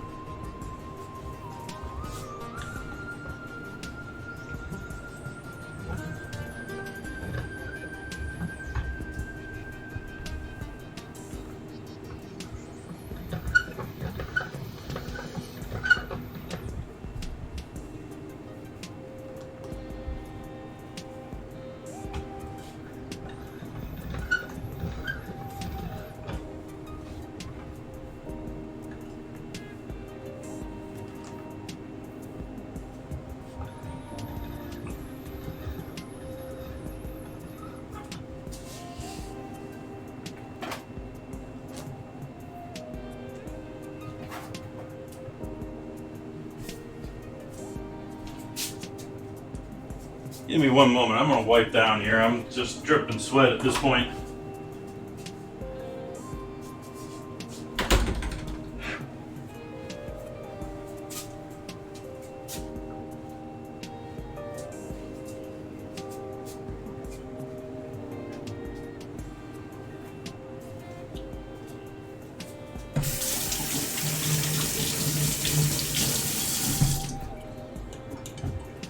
What was the word? Mother?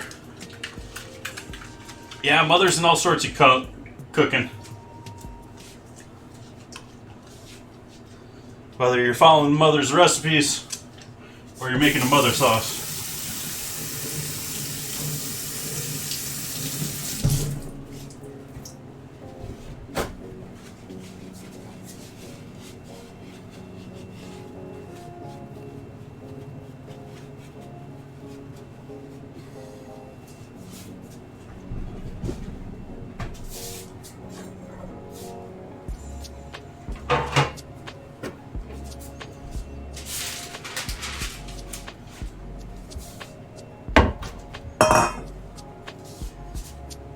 Flour away.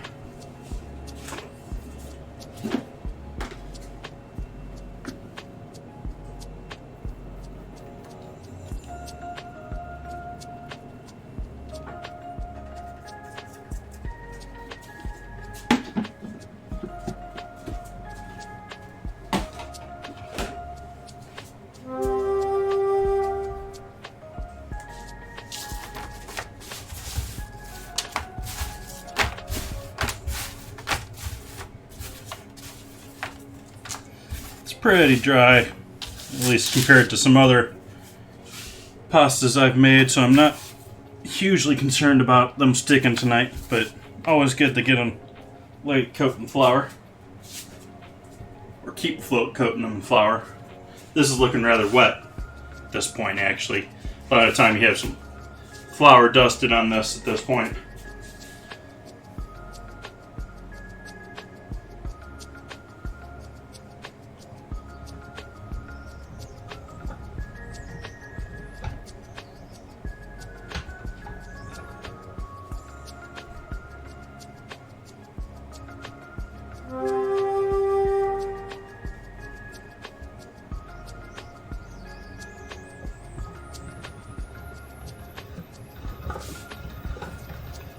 Had to cheat and press it down to the rollers a little bit there to get it to start cutting.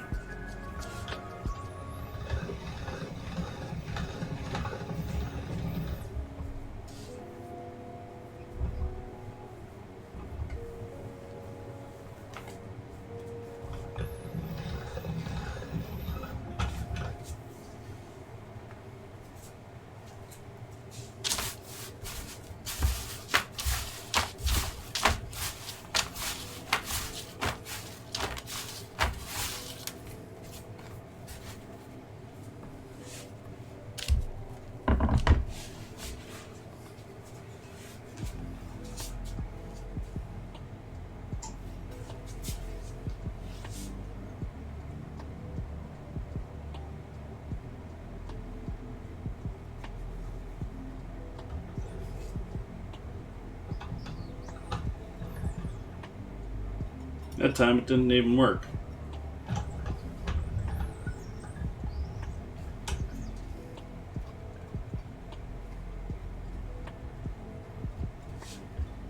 Of course, that also sort of tells us that we got that perfect thickness that doesn't quite want to go through there, but does cleanly.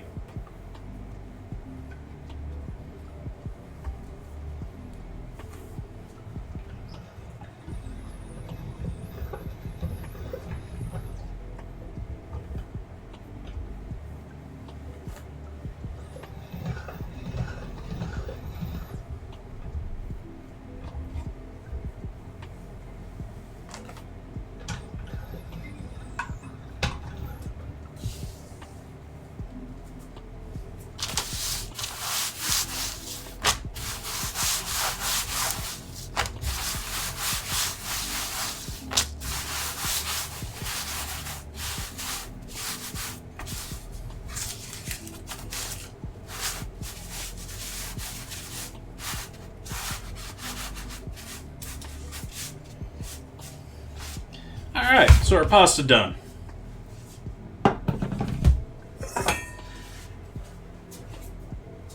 See how our sauce is doing back here. It's still cooking a bit too hot here.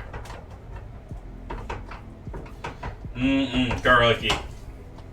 Why don't we add a little Parmesan to this party now?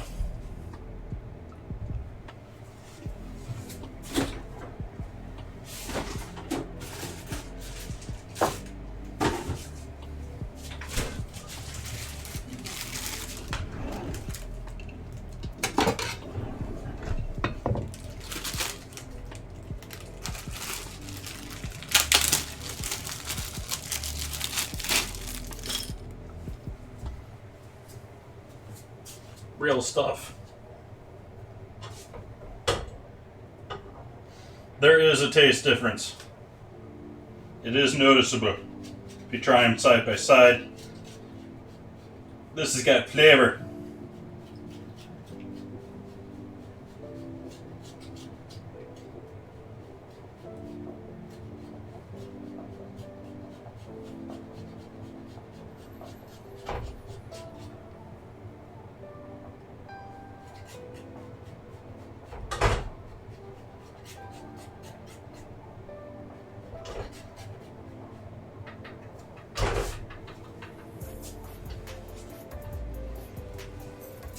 Sit that there for later.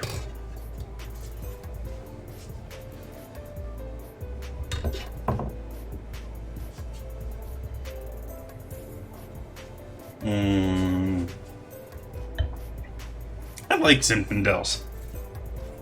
I mean, yeah, they're dark and they're funky and they got some flavors and smells that could potentially throw people off. But they're all just so dark and jammy, and they got that bite to them that you know you're drinking something.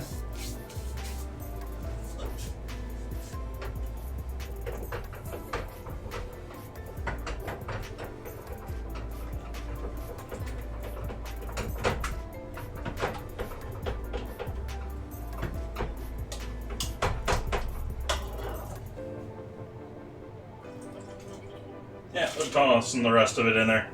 It's not going to be too light with that. And it's going to reduce a slight bit while we're waiting on that.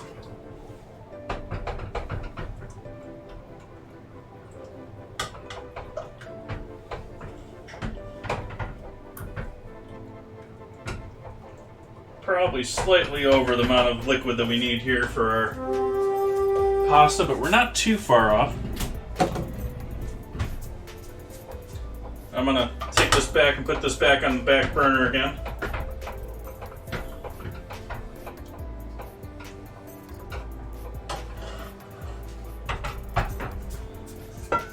Clean our bowl that we use to make our pasta.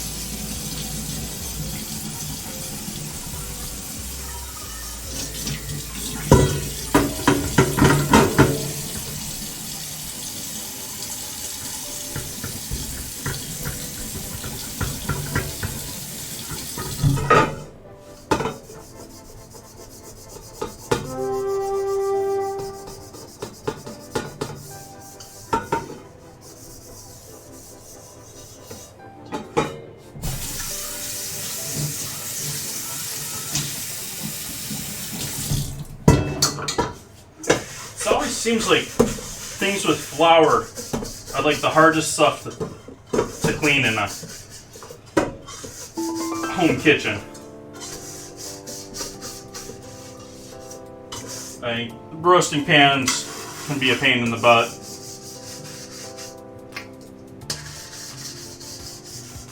The flour in a bowl, it just sort of turns to cement.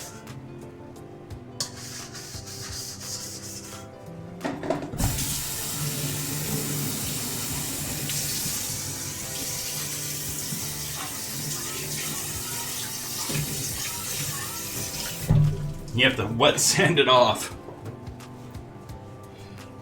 But I am drying that for a reason, because we're making a salad tonight too.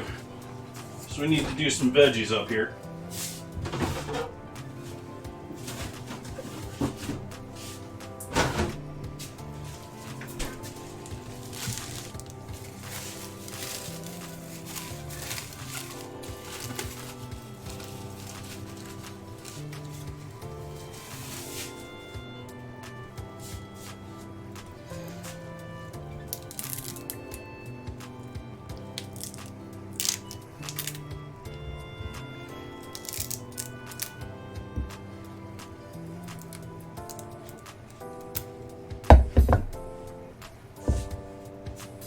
I'm not going to keep the greens, they're pretty sad looking.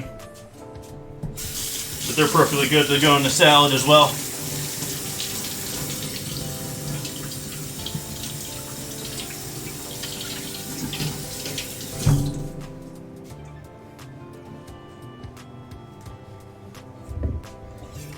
Sort of surprised there's usually a white top in with the colored ones. At least one.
Maybe save these two guys to the next one. Don't need all this radish and my salad. One salad.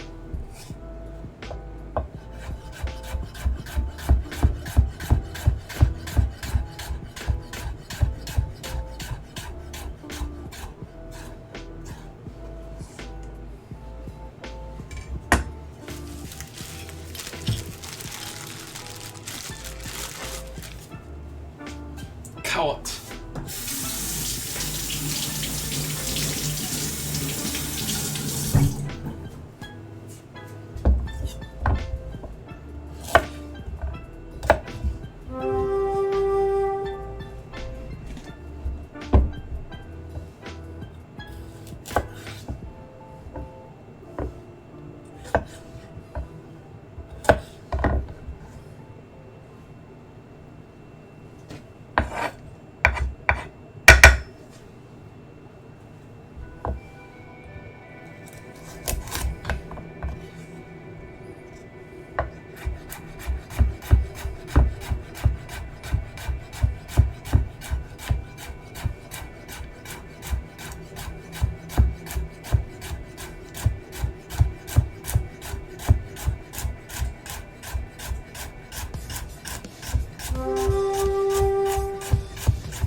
Nope, no slaw tonight.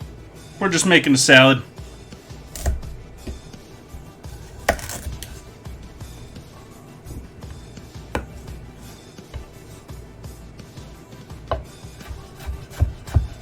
No cabbage involved. But we do have radish tonight.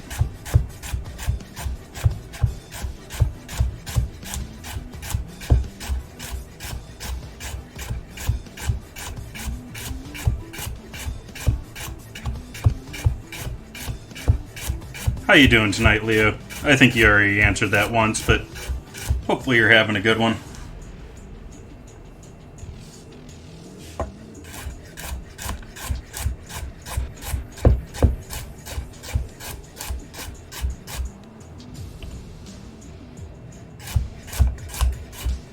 Doing horrible on the scenes changes tonight.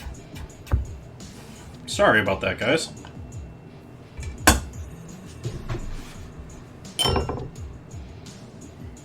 Glad you're doing well. Just love that. All these smells going on.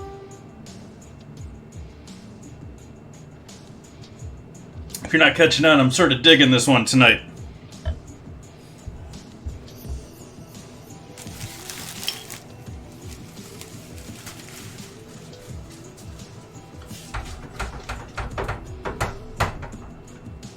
Still cooking a bit too hot back here.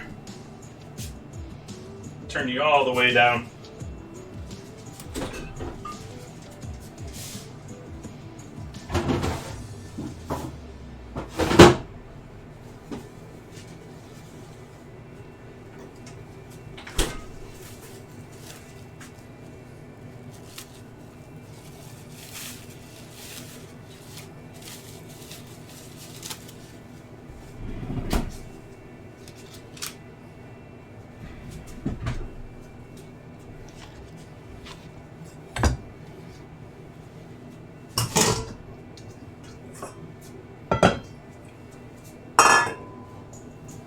Take these and add these to the salad bowl.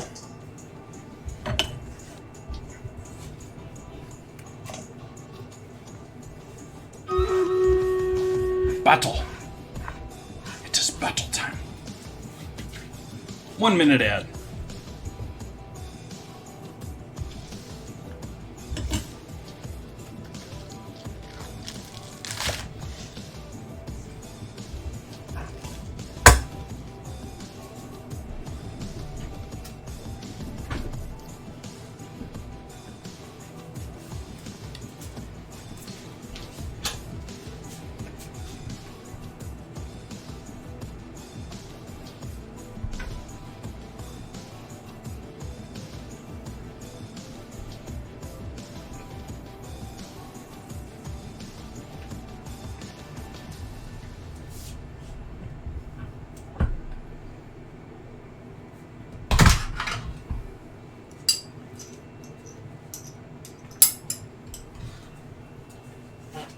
Where'd I hide your box?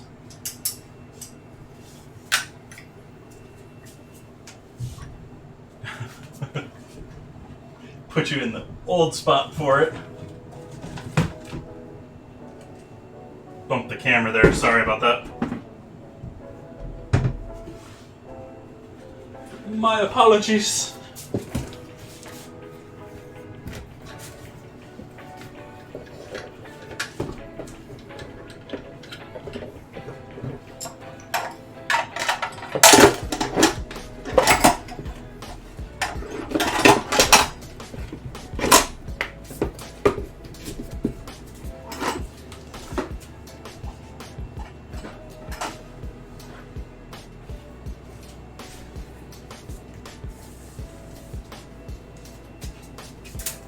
Battle time.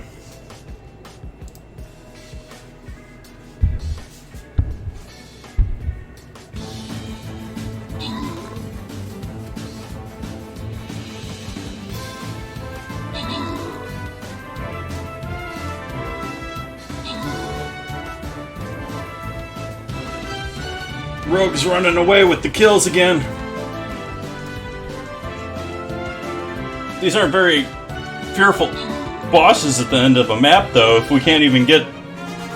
don't even need more than the rogues. Grat Zombie and QNS2.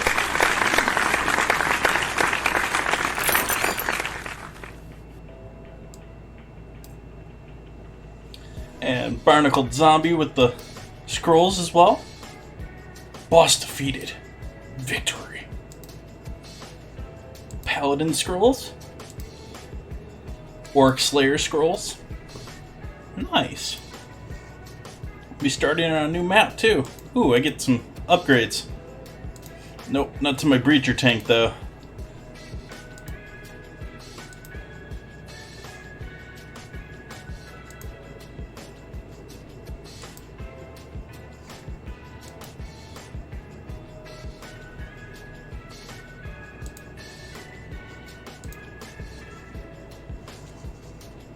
Let's see, we go to top route or the chest route? I think I'm going to go chest route.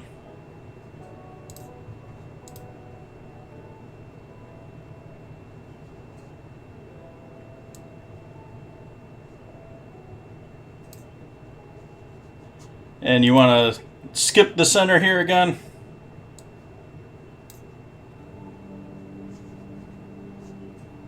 That's because you're going to have to go up and around.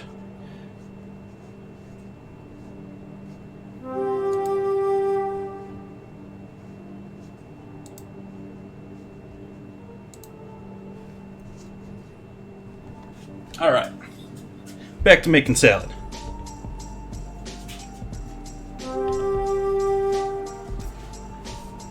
Need a container for my little radishes save for future salad. Just happen to have a cutesy little container for those.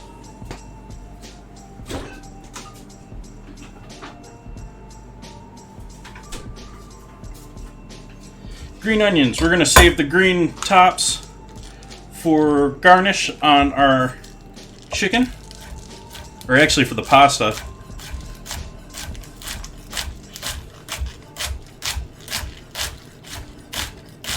Not very, very green. I wish I had some like chives for this.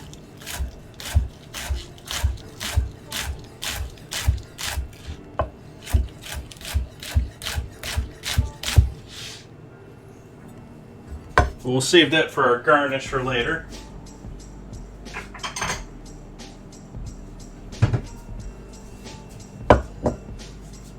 Couple of days with that oven cranked for the pizzas, the whole oven area just smells like toasted. Oh, there you are. You're hidden over here now. I moved you over here for the garlic, I think. We'll clean you anyways, just in case. Don't know what I used you for last. And I have a horrible memory, so...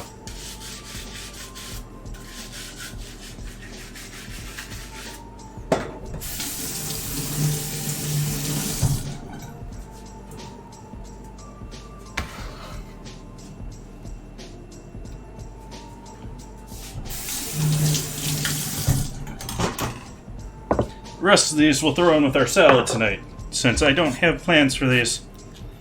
Do I want to use these on spinach night?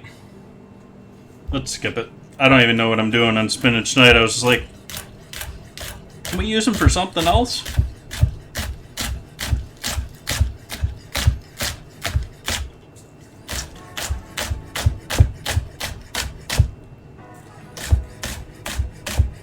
I definitely need to go back through and put a proper edge on these knives.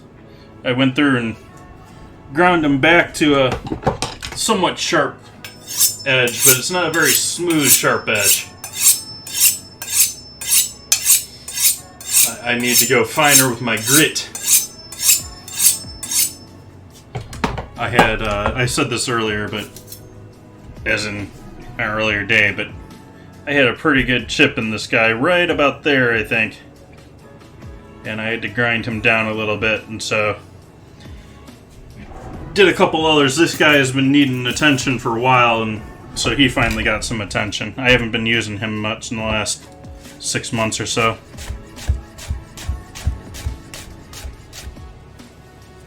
Stealing that helped, though. It's still not sharp enough, though.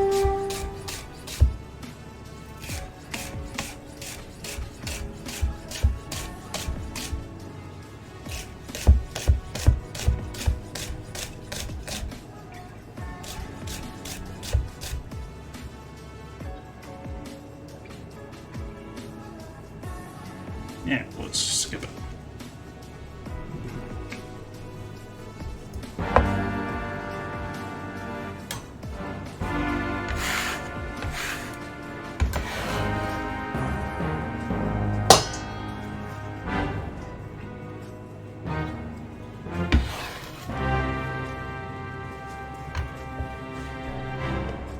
Hello, hello, hello! Welcome, Raiders! Thank you for dropping by, a Practical Escapist. Glad to have you. How is everyone doing? We're making pasta. We got some Alfredo sauce on the stove going. Slow, just keep warm temp. That's got some Parmesan in it, still breaking down. I was working on making a quick salad. We're going to be pan frying some chicken here soon. And I made some pasta earlier. So welcome, welcome, welcome. What were we cooking tonight, Practical Escapist?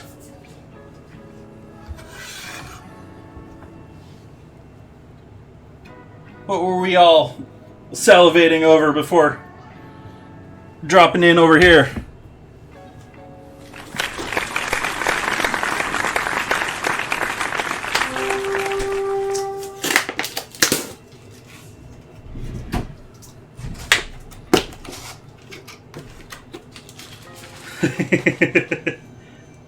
And we're not going to call it authentic because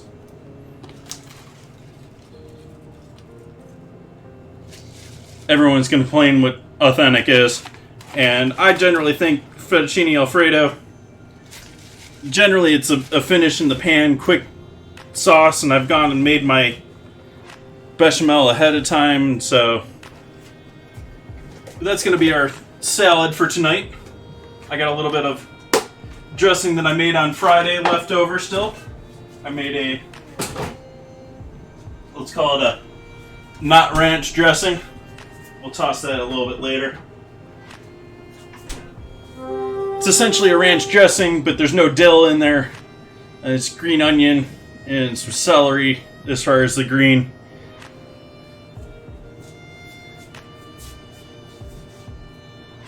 Low-key cleaning chatting strip. Nice! Well, thank you for stopping by. We'll give this a quick toss just so it looks pretty for you guys. You got some nice multicolored radishes under there and some green onion mixed in with those. I want to wait on the dressing until basically done, just so that it doesn't get too watery. You mix the dressing with the salad greens, they start breaking down. You're adding salt, they're starting to break down, and they'll add more moisture into the party that we don't want yet. We got some green onion for garnish. Debating, should I do like a fried egg over the top too? Should we go sort of crazy? Any of you joining in with the raid here? Hello, I'm Jason. Chef JT. I cook here 3 nights a week. Wednesdays, Fridays, and Sundays. Wednesdays we do ingredient challenges.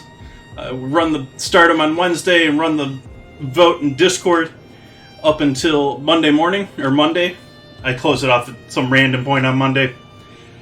Right now we have a vote between everything bagel seasoning and spinach. Spinach is a heavy winner right now. And so Wednesday I'm probably going to be cooking with spinach, and I'll have to do both dinner and dessert using that. And Fridays and Sundays, I have a long list of upcoming dates. I just sort of do what I'm feeling like. I do a lot of national holidays, or national food holidays, and that sort of stuff.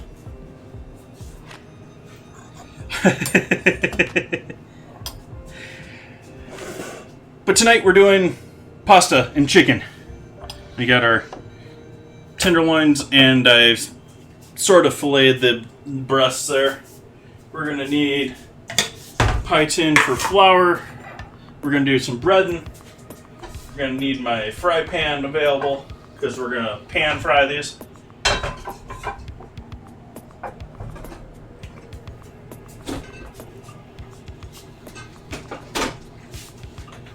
I save and refrigerate my old fry oil, so this is not the first time this fry oil has been used.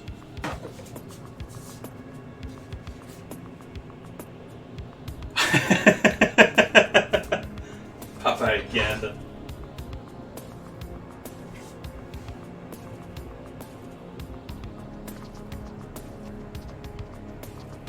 And just to make things really fun here tonight,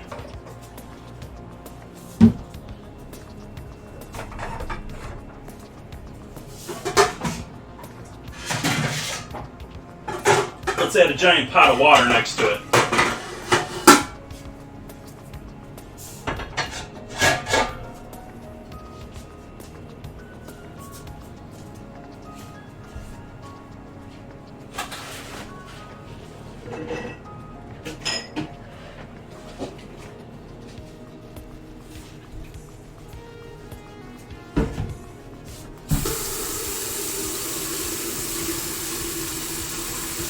Need 2 more tins here, one for eggs, one for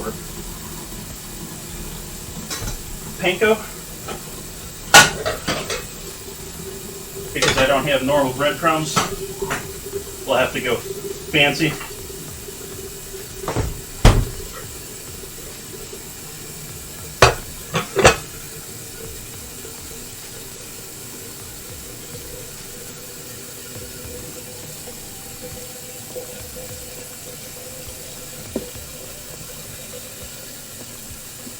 Running out of flour. Well, I got plenty of flour left. I just running out of AP flour. Let's see, in the last year, because I bought flour in March and I bought it sometime in summer, I have gone through 80 pounds of flour since last March. AP flour.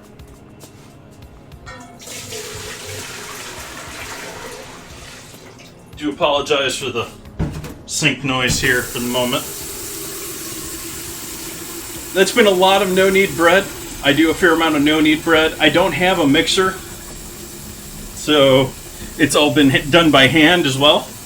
I kneaded the pasta by hand today. That took me a good 30-35 minutes today.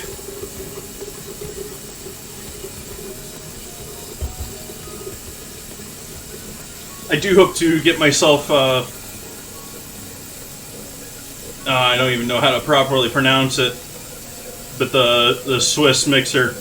That way I can put it on here, you guys can see what's going on inside of it.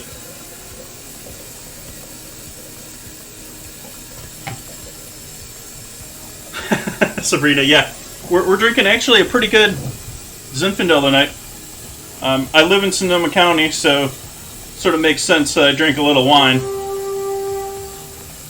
This is a nice Zinfandel from the northern county. It's got a bunch of peppery spice to it, a lot of dark fruit, a little bit of mellow wood, really smooth wine, not really hitting you heavy with the alcohol. Yummy stuff.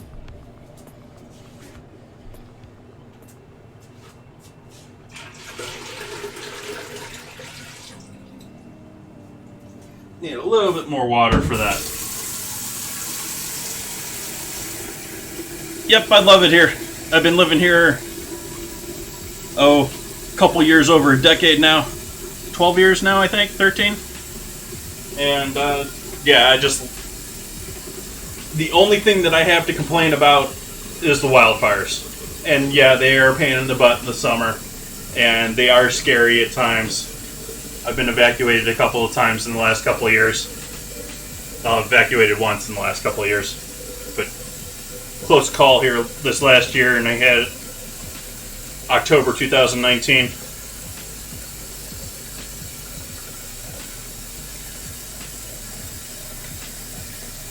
But yeah, otherwise, absolutely love Sonoma County. I mean, so much fresh food. I go to farmers markets all the time. It's what I used to go to farmers markets all the time. It's what I originally based my stream about. Is I used to go to farmers markets on Wednesdays, Fridays, and Sundays. There's farmers markets in this county year-round on those days. In the summertime, there's like multiple markets every day of the week. And so I would go out on the ones that I liked, which were Santa Rosa on Wednesday. It's the smaller one. You don't have a lot of that riffraff that's going on, and the big one on Saturday. Go out to Sonoma on Fridays. It's a beautiful small market. It's not near the size of many other markets in the county, but it's got some of the best vendors available. And Sundays in Sebastopol, I travel over there. That one's a beautiful market as well. It's another small one with great markets. Haven't been doing it so much. They're still open here with the pandemic, and I actually think they're a pretty safe alternative. I've just been cutting down on my overall trips and doing a lot more of my ordering and consolidated things, and so a lot more of it's been coming from the supermarket, unfortunately. We're trying to fix that here. Next week I'm going to do some more farmers market stuff. I'm going to go out on Friday to Sonoma and have some fun there. Probably pick up... I've got my trucking service too, and so I'm...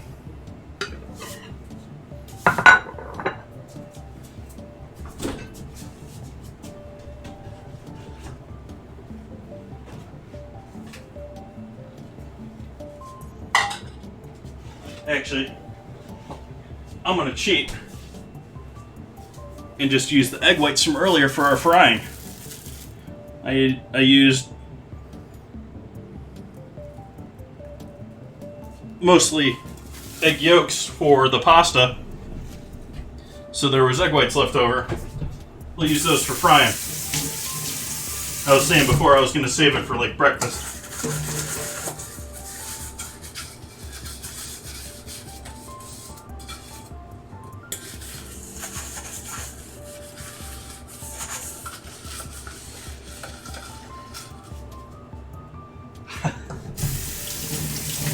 Yet the words in the scramble are certainly not all English. I'm not very multilingual myself, but there are all sorts of languages in there. There's German, there's French, there's Italian, there's Spanish.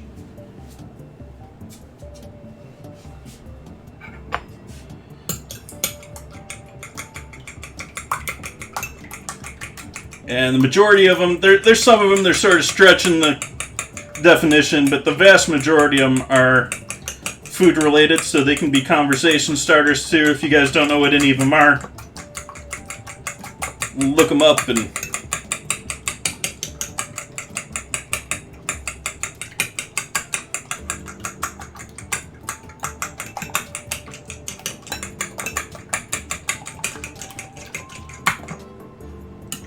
Want to break the egg whites down so that they're not so stringy like they are out of the egg. Give them a nice light whip.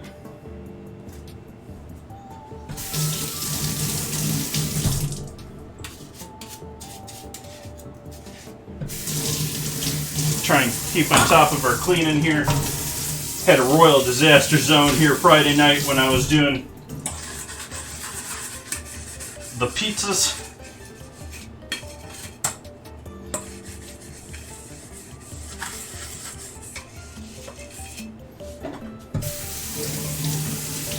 I didn't look ahead to see what I had planned for next weekend. The only thing that I'm really remembering on the upcoming schedule at this point is I know the end of this month, the 28th, I'm going to be doing an all-day stream. Going to be doing chicken stock from scratch. Going to be doing puff pastry dough.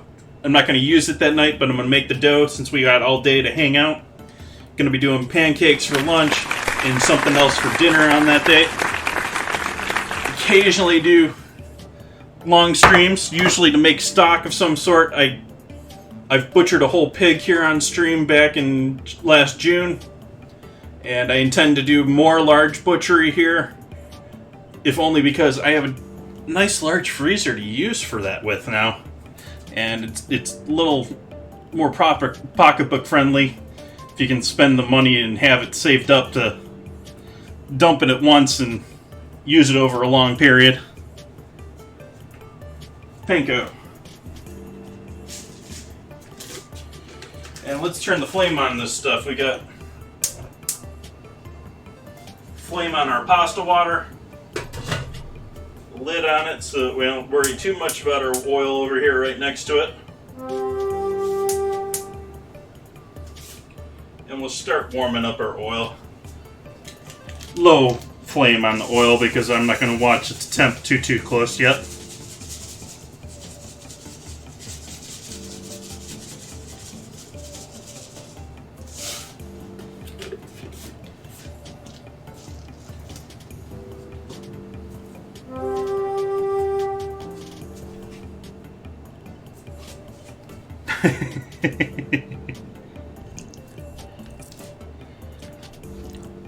Your lucky Tahiti lady isn't in here tonight. She'll be, she's usually big on the word game.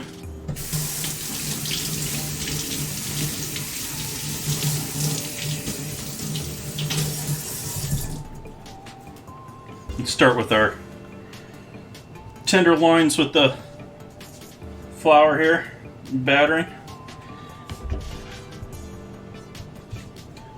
When you're doing a batter like this, you're really only trying to get a light coat at this point with the flour. You don't want this heavily coated at this point.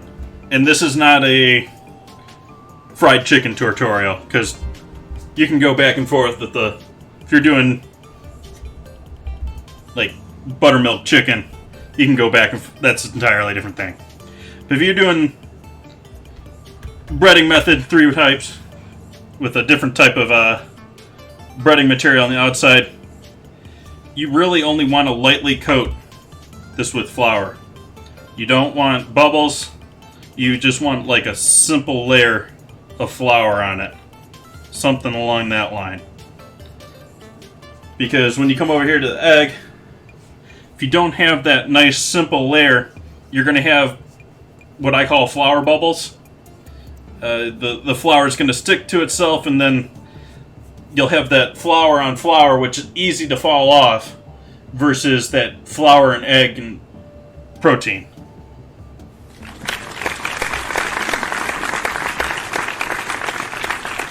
Thank you for the follow, Evil Marksman and Brilliant WWW and Sabrina Nicole. Welcome, welcome, welcome. Thank you for the follows.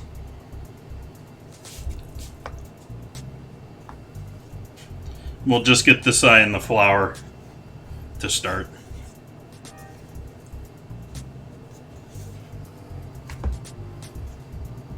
Didn't do a very even cut to my butterfly there. Oh well, it'll just fry up cool.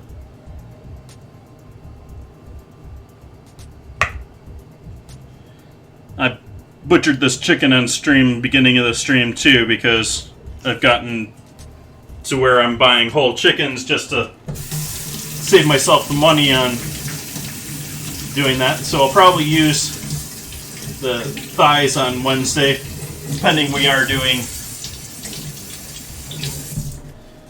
spinach and not everything seasoning. Did do a decent chicken coated with everything bagel seasoning earlier this month, and that was pretty good. Or maybe in the last month.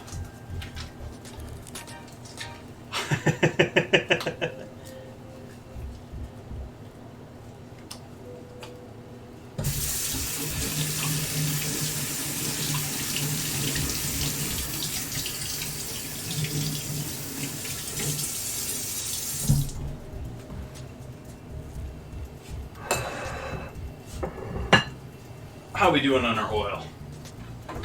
I turn the oven on here to low temp, just to keep just for our chicken to keep it warm after we're done frying, because it's going to take a second to toss the pasta all together and all that good stuff. So just to keep it warm, we're going to cook it through. Put the oven to 200 just to keep it warm. Get the fancy infrared gun out here. See what we're at with our oil temp.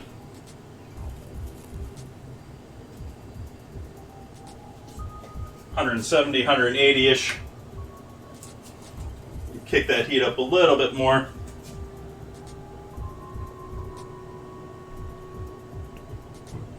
Zoom in on that. So let's wait for that for a second. Finish our breading here first.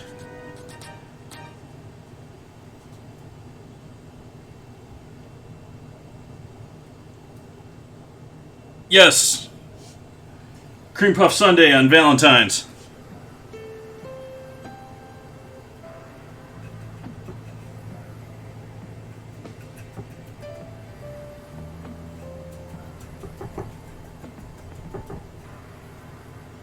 I'm going to serve a Valentine to my father, who shared his love with Cream Puff Sundaes to me.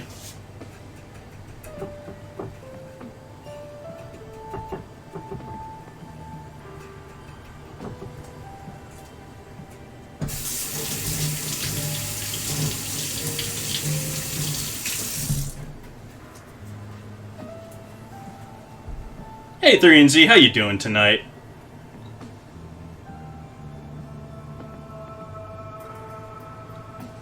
Thank you for the alert.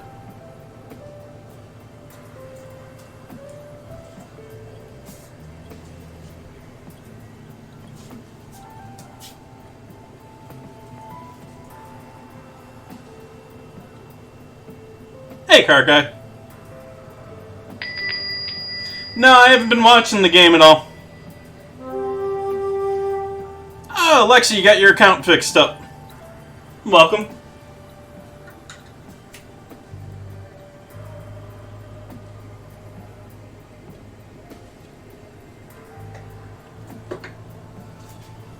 So we're waiting on our oil to come up to temp here.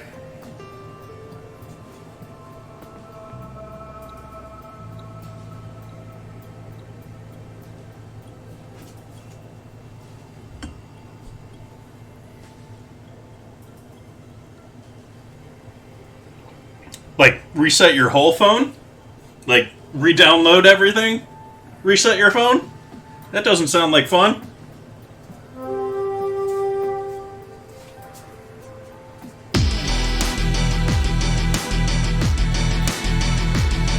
Oh! Thank you, 3NZ.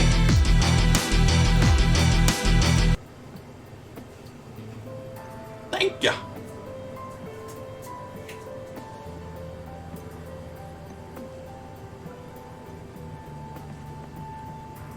Up around 250 in parts, 220 in the colder parts.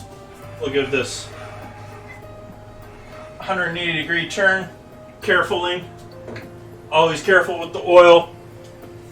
Always have a good, easy method for something to cover it. And I also have fire extinguisher, good 10 feet over here.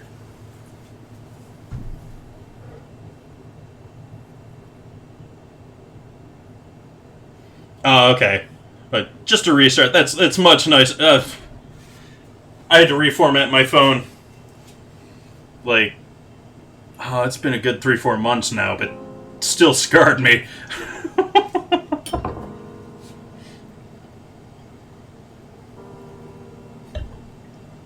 I've got a Pixel 2 XL, and they stopped the updates in December, and now the battery's starting to last barely a day. It's all programmed. Of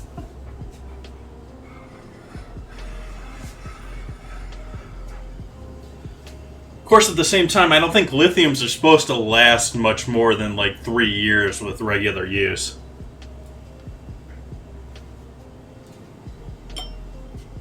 It's sort of the toss-up you get with batteries. A lot of the batteries that are better and more powerful are shorter lasting. I remember reading an article recently, I think out of MIT, that they're developing a new nickel battery, but it's another, you gotta replace it regularly.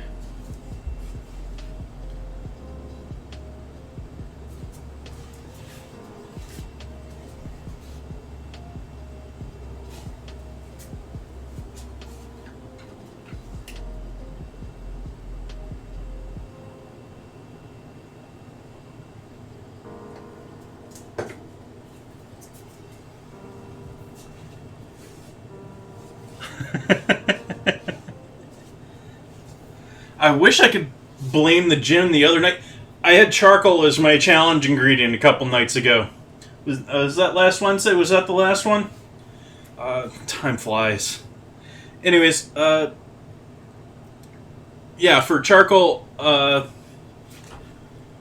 did hard lemonade. I didn't feel that gin at all until the next day. So I think the charcoal like eliminated all the good effects of the gin and gave me the hangover the next day. See how we're doing in our heat here? Okay, we're coming up closer to temp. Gonna turn the oil down there. Run a 1 minute ad for the non-subs, and we'll run the battle here shortly after.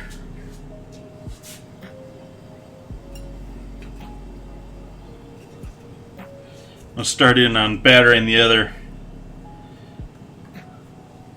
We still want a little more flour on there. We want it coated with flour, but we don't want it coated with layers of flour.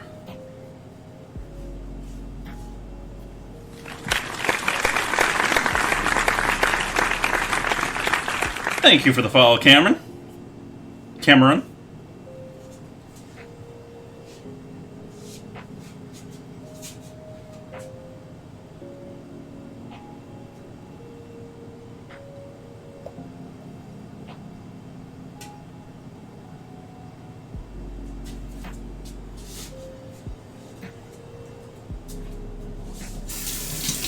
Thank you, Sabrina.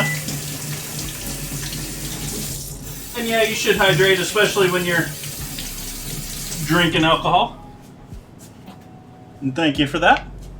Cheers.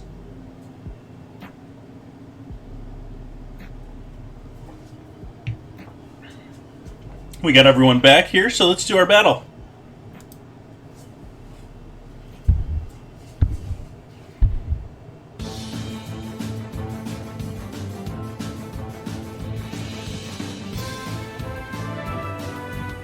Rogue's gonna steal this one away again? Oh no, he made quick work of that rogue. Easy battle though. Fang Mermaid with the kill. Victory. Bluebird with 20 gold. Congrats. On to the next one. We're working down here towards our gold chest. Oops, gotta do this one first.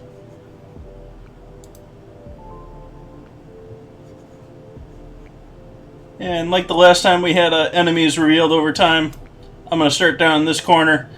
Best to sort of mass up with our army over here, though I'll let you use your own thoughts on for the rogues and everything else.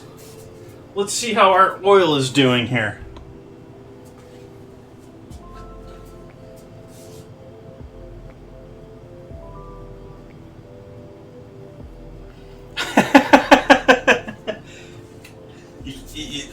It lows out on cheese. That's a rough one.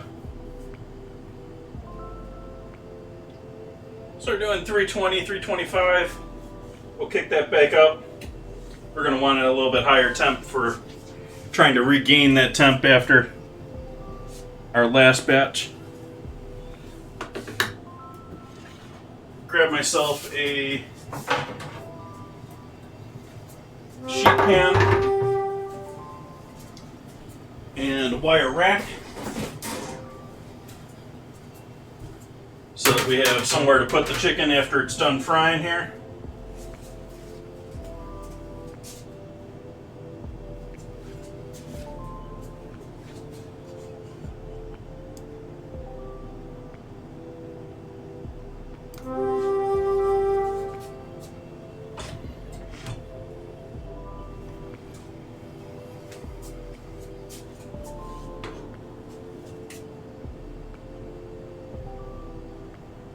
A little higher than that. I want it slightly higher than 350 when we're dropping the chicken in there first. It'll drop down 300-ish.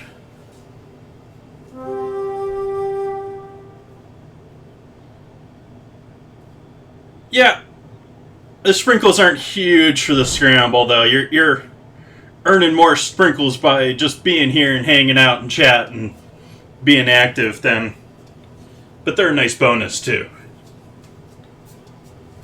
And I do use sprinkles for you can read that down below, but I've done giveaways before. I did my first one for 500 follows, and we'll do another one for 1,000. Maybe. I have some other plans that were supposed to be in place at the beginning of this year, and I keep putting them off and procrastinating, but they are intended for more than just an occasional raffle, too.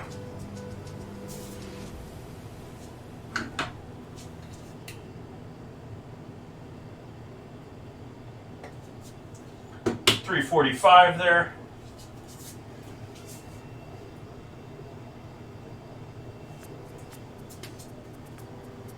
How's our sauce looking back here? That's nice and hot whisk. But that's looking good.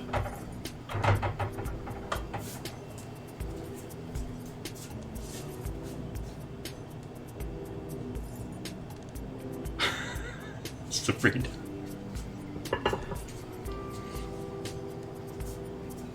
Not adding any real spice to this. Our sauce from our pasta is going to be the real star of the show here.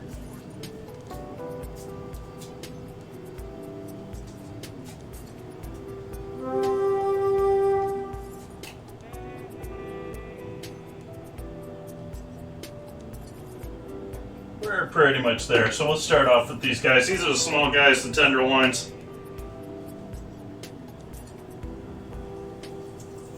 Want to drop things into the oil away from you, so if there is any splashing, it's going away from you.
I want fried chicken too.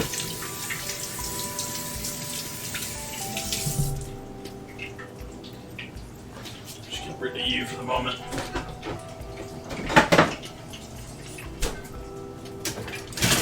Make sure and give these a flip so we get color on both sides. We're getting pretty close to done on these though. These are pretty quick because they're just tenderloins.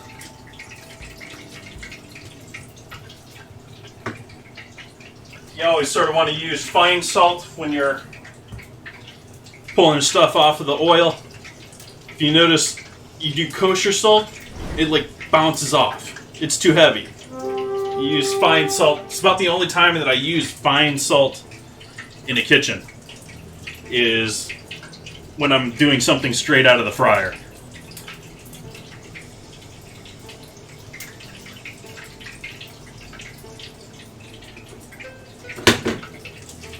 So we're going to call those good. I think that's a decent color.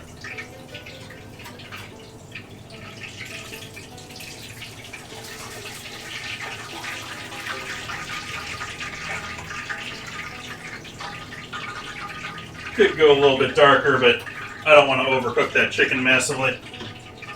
So, grind of frying salt on top of those. I know you can't really see that, but that's what just happened.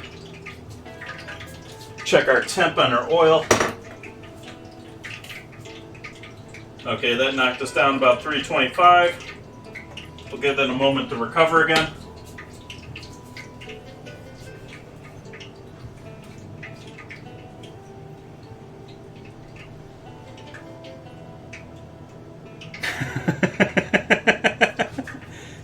How many weapons are there in the Twitch emote catalog? Twitch has got so many. Just Twitch themselves got so many emotes. You start adding in, you know, say 10 subs in there. You got so many emotes.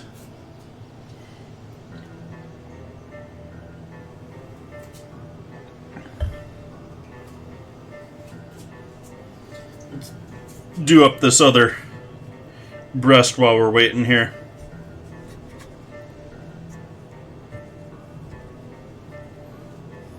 So again, just a light coat of flour. No real flour bubbles, no.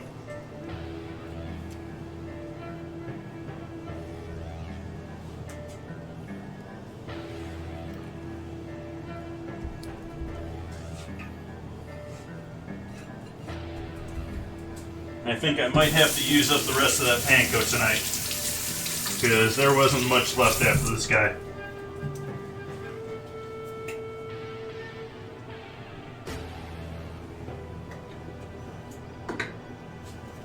$3.35.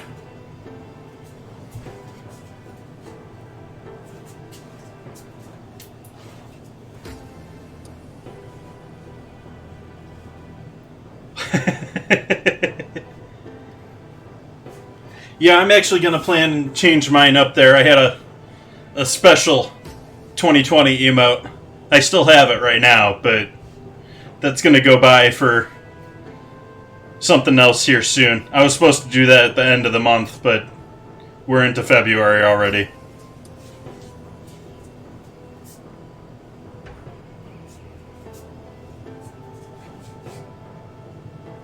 Time just flies.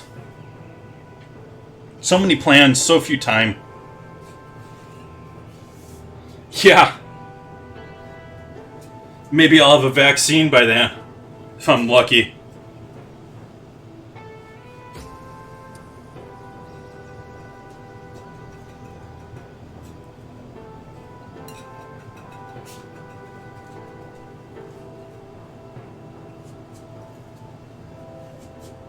Okay, we gotta be close now. And we're right about 350-ish there. Another couple of seconds, because it went slightly over 350, especially for this thick boy. This big boy.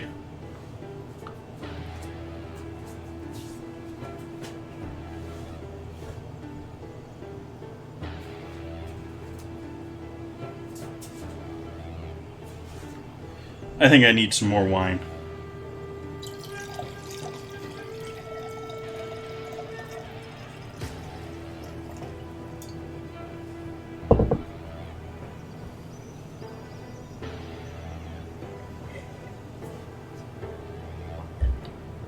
Did you say cheese?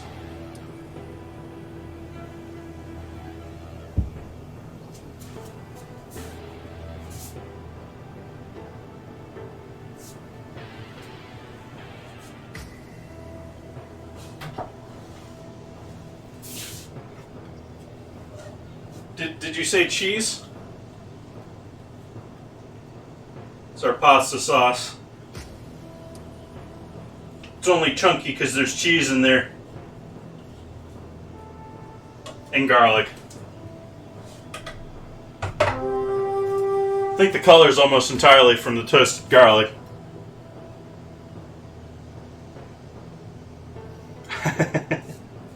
Again, dropping in away from me.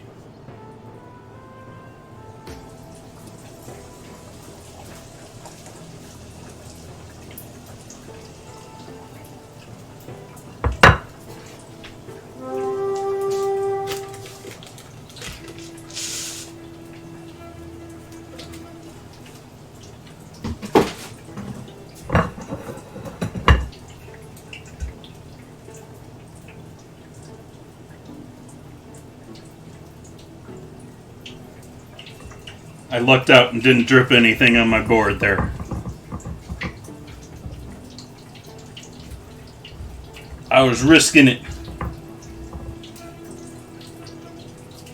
I usually lose those battles too. Or gambles.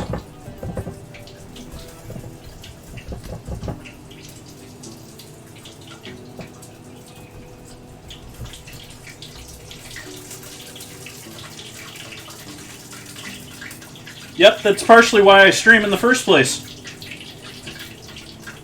Record all my dinners so I know... Oh, that's how I did that.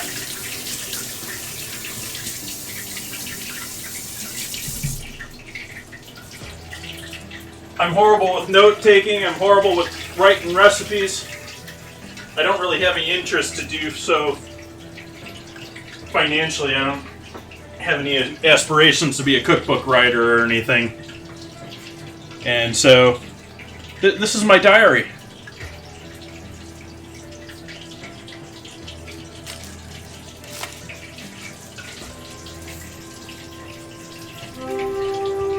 That, and it gets me to regularly clean up my kitchen. It gets me into a normal schedule when I don't really have requirements of a schedule elsewhere in my life, which is partly by design too. But brings some structure into my life when I don't really need it, but I enjoy it. Sort of like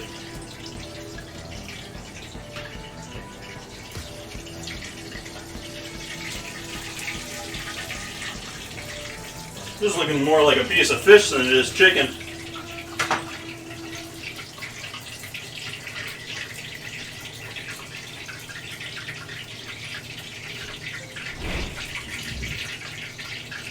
And yeah, it isn't the end of the world if I don't miss a stream. But at the same time, I've only delayed one stream here in the last year. I'm pretty regular with making my Wednesday, Friday, Sunday. I was actually bragging about that, I think, before you guys joined in. My Instagram, I've got the 3 days in a row going down in columns all the way down until like all the ingredient challenge days are all in one row.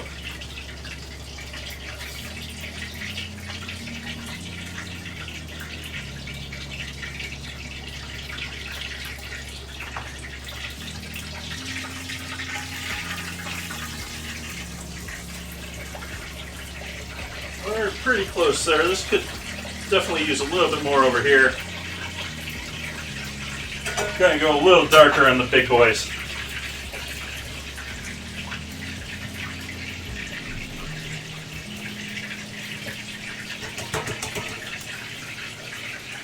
Ditch our batter ingredients now.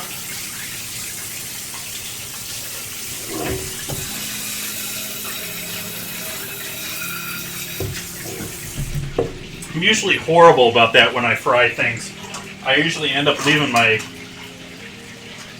batter station around for cleaning later.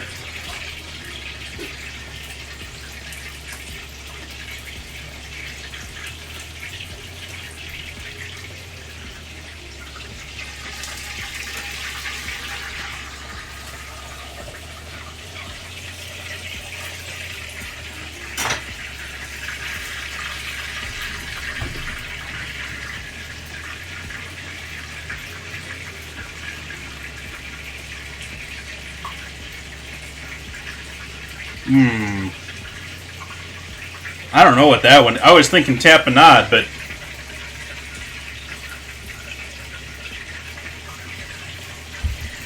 no D, no second A.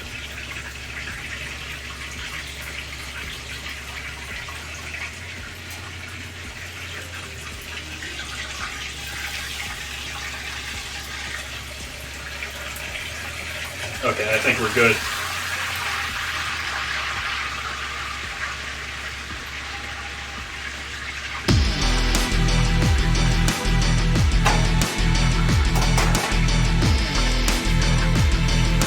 Lexi, thank you for that sub.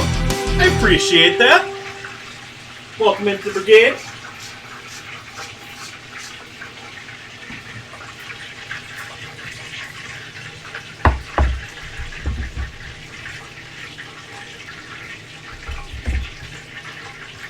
Alright.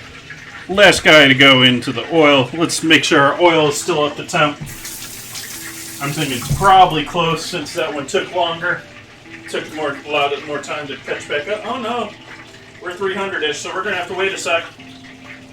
Might as well throw these guys down in the oven while we're waiting then.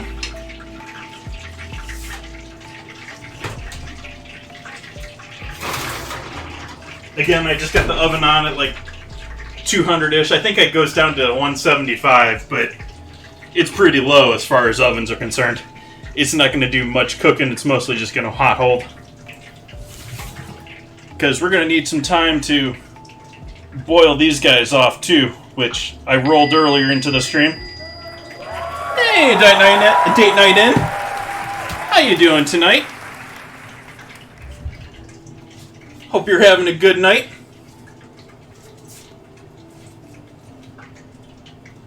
We're making some pasta. We got, or rather I've made pasta, but we're cooking some pasta.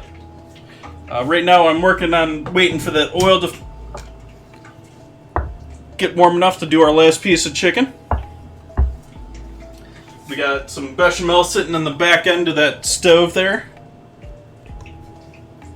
where we'll mix our pasta up with that, add some of our green onion, put the chicken over the top of that. Now I'm thinking doing a fried egg over the top of all of that, get that beautiful golden egg yolk dropping down on the plate. Picture. Also drinking a lovely Zinfandel tonight. And I've got a salad kicking around here somewhere. We'll mix in, I've got some dressing that I made on Friday. Made a non-ranch ranch. Made my own mayo mix there, added in some sour cream. Did a little buttermilk powder. I occasionally buy buttermilk if I'm doing like buttermilk fried chicken, but generally I just keep buttermilk powder here at home, so you get that little tang when you want it, but I can't really, it doesn't justify buying a whole like quart for small projects. So if I'm just doing like some biscuits, or I'm doing something like this, or doing some ranch up, do a little buttermilk powder. So that was homemade mayo, sour cream, buttermilk powder, a little MSG, salt and pepper, green onion, celery tops. So there's no dill, so it's not a real ranch, but otherwise it's basically a ranch dressing.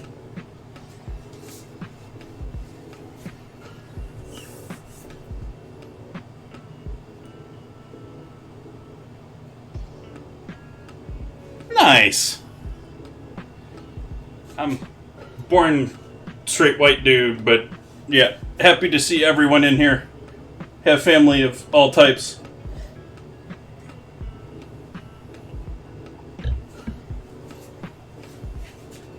And please feel free to correct me if I say something. I don't want to offend anyone. I have a habit of using the word guys all the time. I don't mean it to mean they're all male.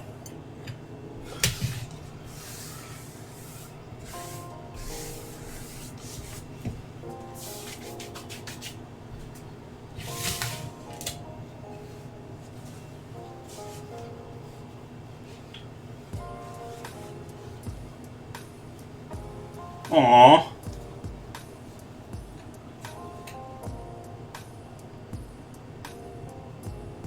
Okay, getting closer to 350 again here. Oh, quiet assistant.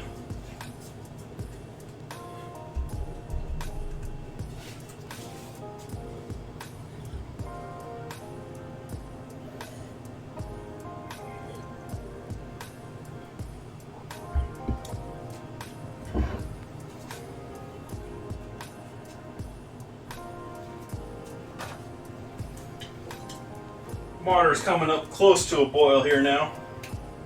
Right on the edge. It's probably boiling in the jacket, but we're not quite getting boiling in the center yet.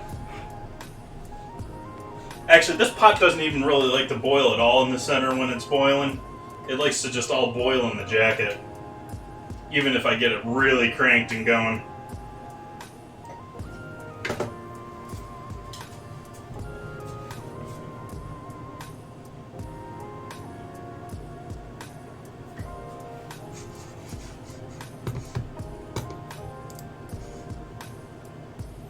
I don't need continuation of arguments from before here, please.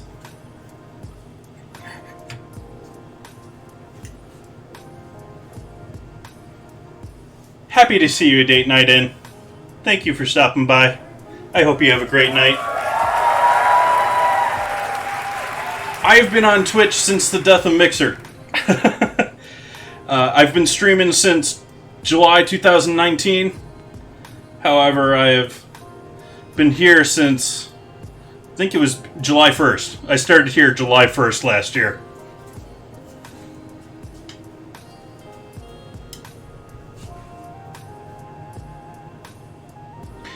Yep, I went and trusted the big names moving to Mixer along with Microsoft buying it up, and didn't see them trying to strip it for parts, which is really what happened. It's sort of a shame because I loved having instant chat with no delay, and there was GIFs in chat too, which was awesome. But yeah, other than that, I don't really have any qualms about that. I enjoyed my time on Mixer, regardless of where I end up in the world.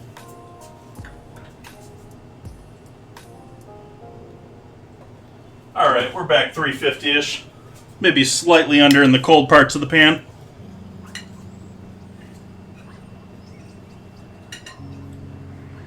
Again, dropping it into oil away from myself.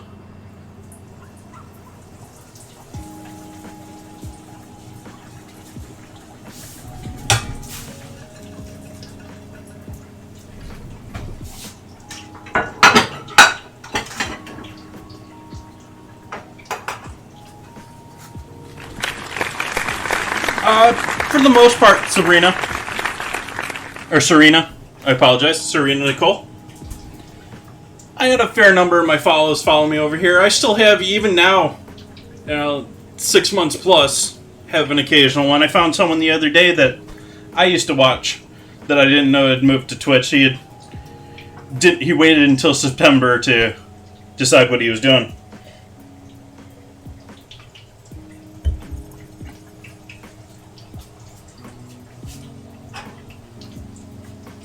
The problem is we also lost. Of course, you have the community that was banned on Twitch and is now on Mixer, sort of a thing, and those people obviously didn't come over here, which is a good thing. But regardless of that, you also have a fair number of people that went to YouTube only part-time, or a lot of people were lost. There's a lot of people that are... I don't have huge hopes for it myself. I'd love to see a good independent competitor to Twitch, because competitor breeds competition and desire to upgrade. But a fair number of people from Mixer are now waiting on Gillamesh. If you guys are not familiar, that's a completely like open source type streaming operation that's hoping to start up sometime this year, I think.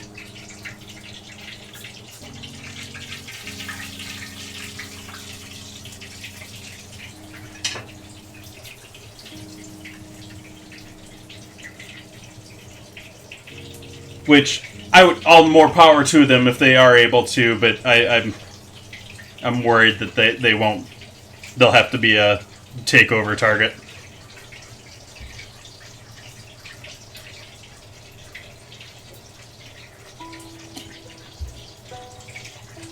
Well, hello there, Miss Lisa Face. How are you this evening?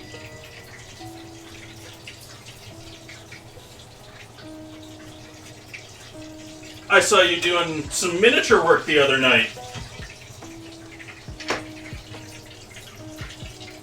Got our water to a boil here finally. We'll turn that down slightly until we're ready for it.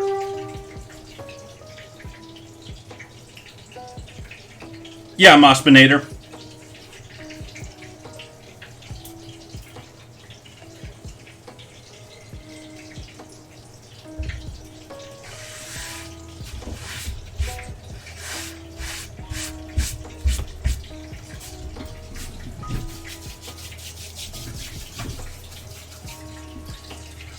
Pretty good tonight.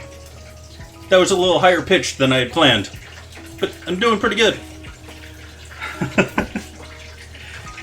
We got our sauce made, we got our pasta rolled out and cut. We're working on frying up our chicken. We're gonna hot hold that in the oven when it's done.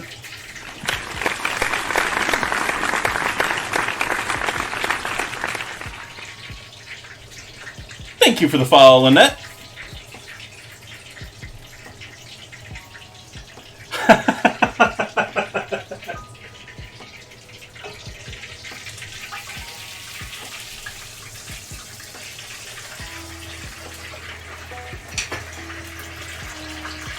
We'll pull our other chicken back out here so it's ready to drop our new one on there.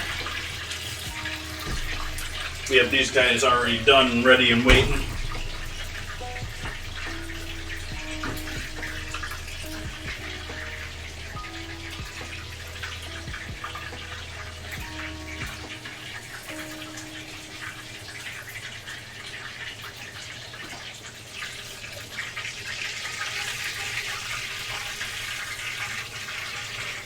I think we're done there. We could maybe go a little darker, but chicken's cooked. And again, fine salt on our freshly fried food. They look like fish. They look like fried fish to me. Because I butterflied them, they have that same like fish like curve that you get. So those are done in the oven. And cut the heat on the oil. Actually going to take the oil completely off of the stove since we're doing pasta and some other stuff. Normally I just sort of cover it up and put it in the back. Hey Kirby, what are you doing up this hour? You crazy UK person.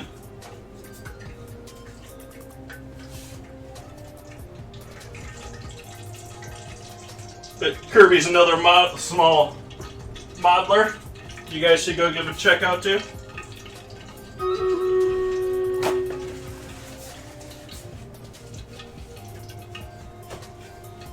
It's probably all that tea he drinks.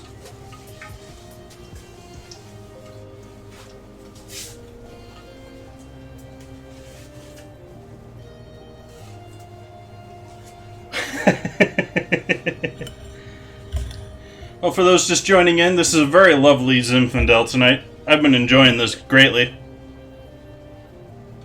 And fits right in with the rest of the Rodney Strong wines. I've had the supermarket wines. I do a lot of supermarket wine. Anyone new in here? I do a lot of supermarket wines, a lot of $10 wines in that price range. Certainly not every day. Basically only drink when I'm here on stream. But, you know, 1 or 2 nights a week.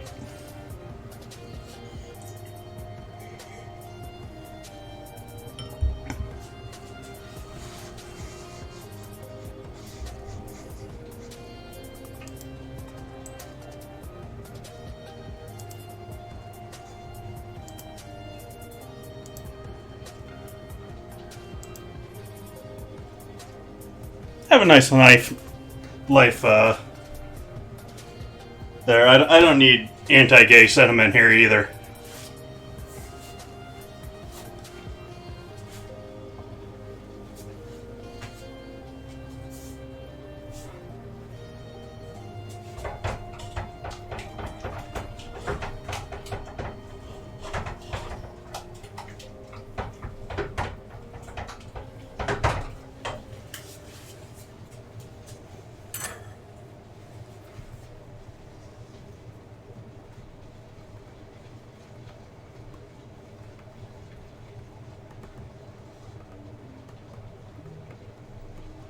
Yeah, Mospinator.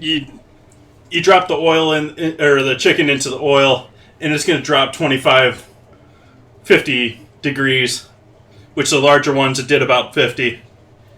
We don't, and so you don't want to add the next one in there at 300. You want it up around 350 again.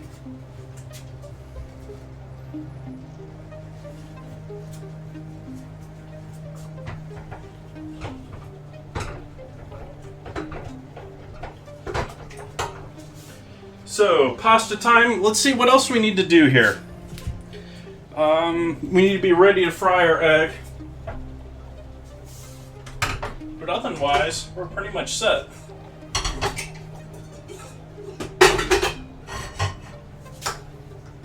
So we'll get this pan warmed up for our egg, because it's only going to take us a minute or two with our pasta. We need a bowl to mix our pasta in.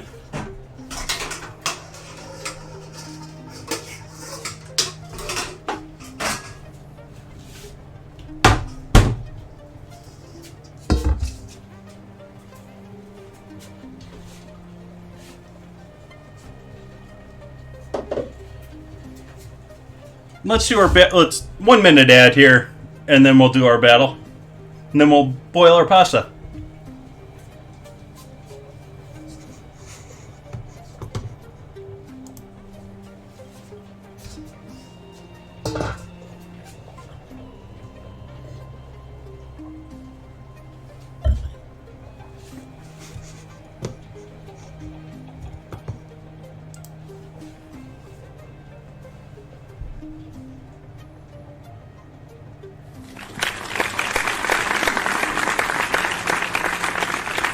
Thank you for the follow, Mospinator.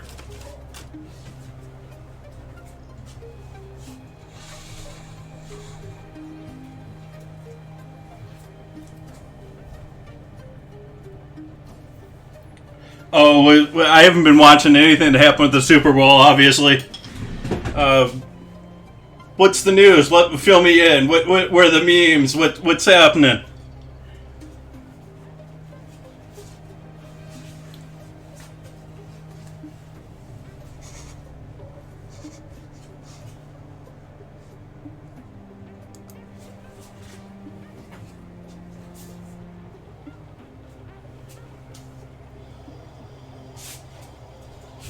So I think I'm just going to go for I think I'm going to try and do all of this at once. It's a bit of a stretch. But I think we're going to do the whole batch at once.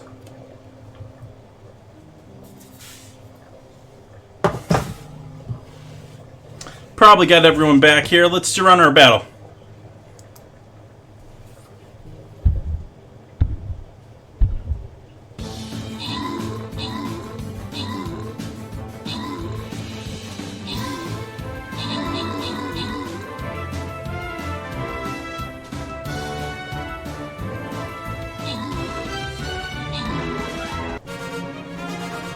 quick victory. Easy one. Fanged Mermaid with all the kills there. Queuing us 2 and Fanged Mermaid with the rewards. And let's do one more. We're going bottom route here. Sort of tempted by that hard one there, but... And... Ooh. It's almost like we're back in Halloween time again here. I think I'm going to start in the bottom corner here. Have you guys hopefully fill in with us and we'll work our way around here.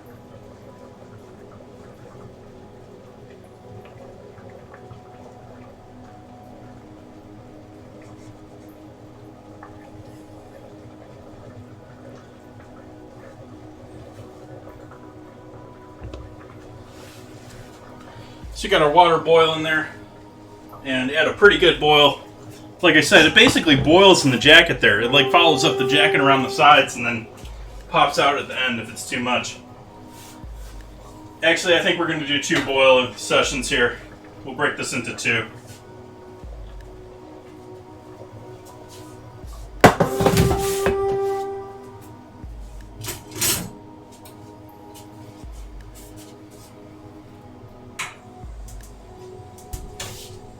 Lost our boil right off. Thomas Keller would not be proud.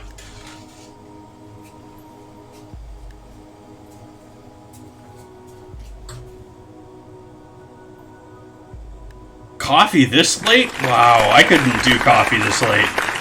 Welcome, Edgy Hercules.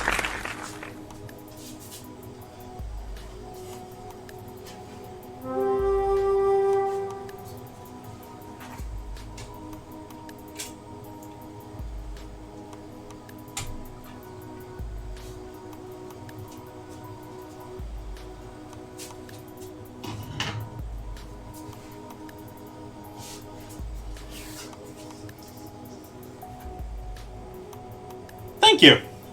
I try to relax, not in your face stream. Appreciate that. You guys enjoy that.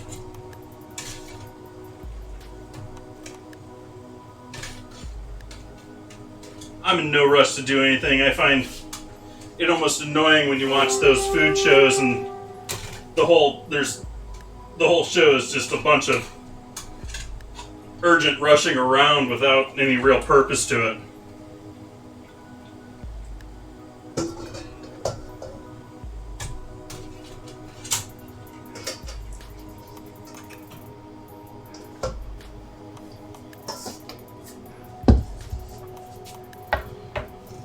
Nice first cook to that.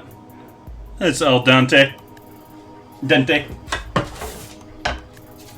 Maybe on the edge of... Could have maybe left that in a second or 2 longer, but... I probably should have waited and put that back in there the same way I did with the oil before, too, but... I'm hungry. I want food.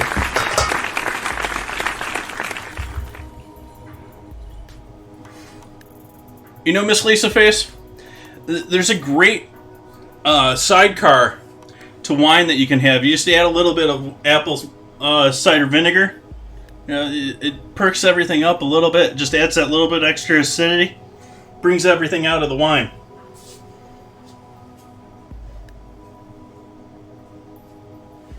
Thank you for the follow, Deja Vu.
that out.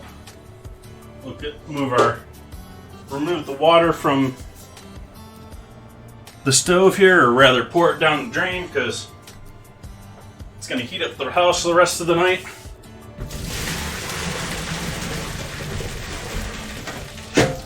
Be careful of the steam, it's hot.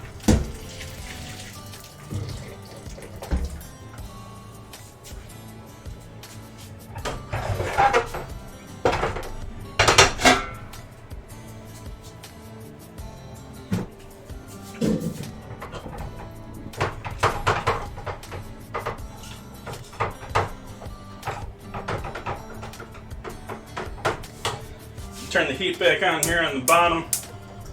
Turn the heat off on the top. We're going to warm this up. Get our sauce all nice and warm once again. And toss our green onions in with this, because I'm just going to toss the green onions. I called it a garnish earlier, but I'm just going to toss it in with the pasta and the dressing.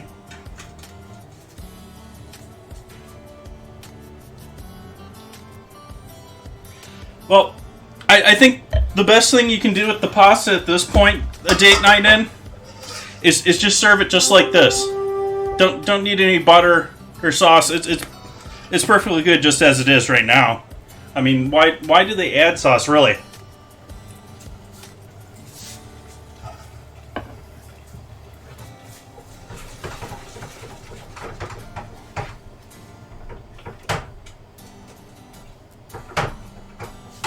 I actually still want to thin that out some more, but I think I used the last of my milk.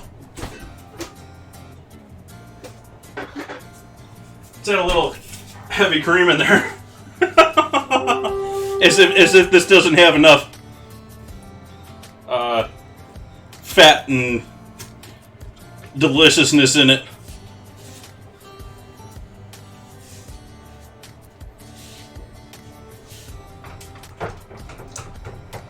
There we go. Taste for seasoning. Definitely need salt. Nice garlic flavor in there. If only maybe a little heavy on the garlic there. Maybe I should have only gone with 3 cloves instead of 4, but... And because it's me, we got to add some MSG in there. We'll skip the pepper. Actually, let's go white pepper.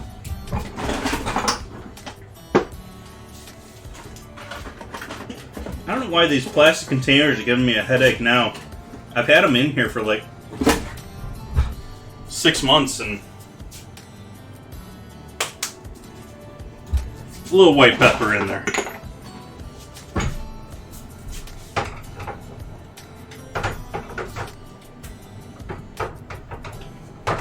If you want to know why I love MSG, exclamation mark MSG.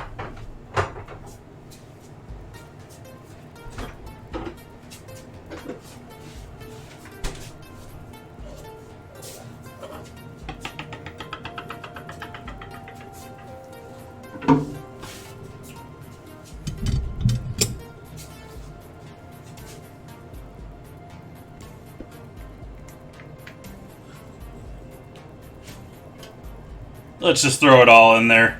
It's more than we need, but cheesiness.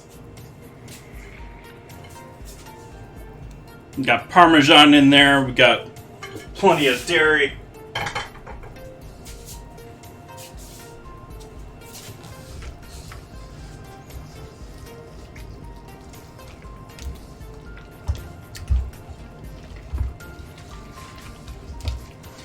Again, I know this is typically a dish finished real quick in a saute pan. We're taking a little bit slower approach to things here. I don't like rushing anything in my kitchen. Which doesn't make sense when you're trying to make money, but when we're hanging out here and having a good time, it makes a lot more fun.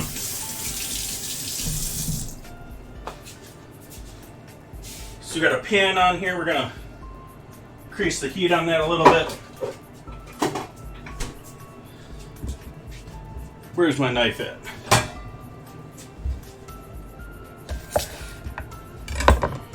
Add a little butter in here.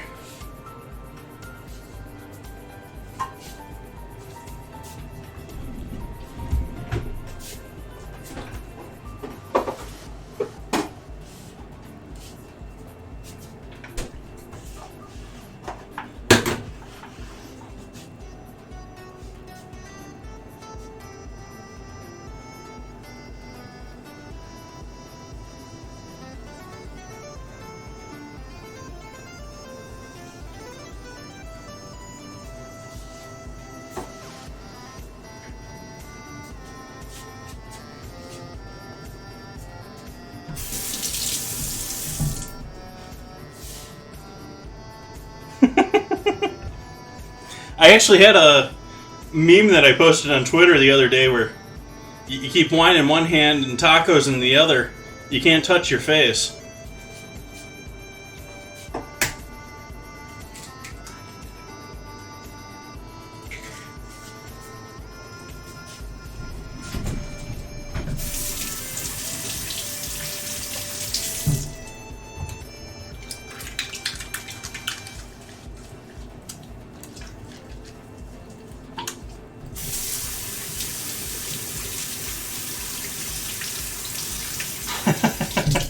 Miss Lisa face.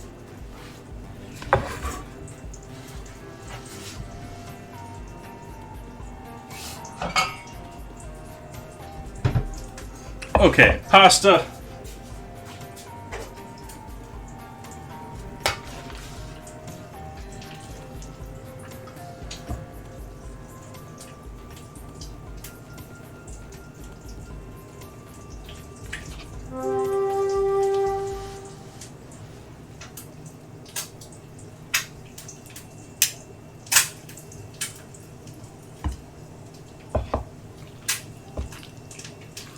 Nice and thick.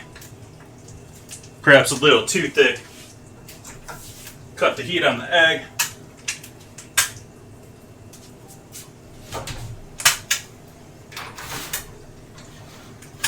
These chicken pieces are almost too large for my bowl here. Maybe we'll use the tenderloins for this.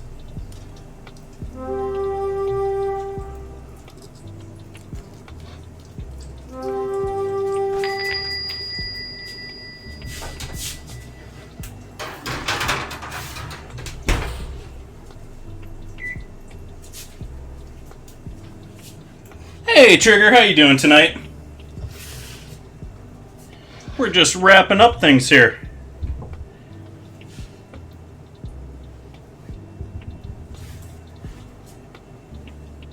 Yeah, we're just waiting another couple seconds there to allow that egg to cook through a little bit more. Got another 17 minutes on our battle. Probably going to end up finishing this one up off stream. Should take a moment here and see who we got online. Because we're going to pass the party off here somewhat soon. Yep, I wanted that golden egg drizzled going down onto the pasta for the picture tonight.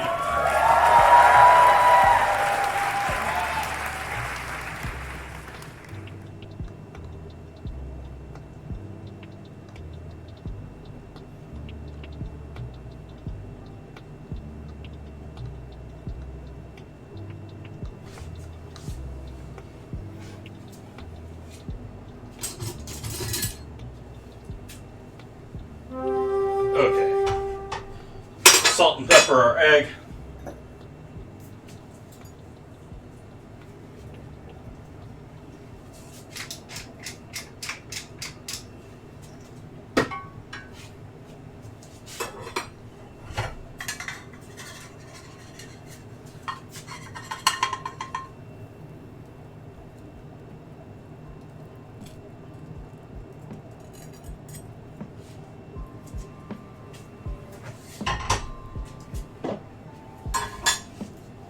Put the rest of our eggs away.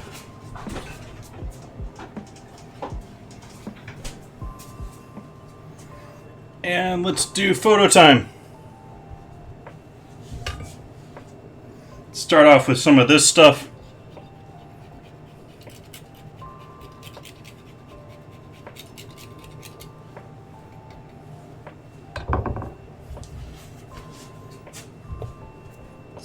Give you guys a close-up on things there.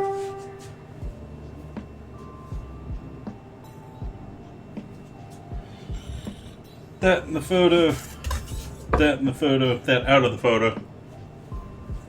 That sort of in the photo.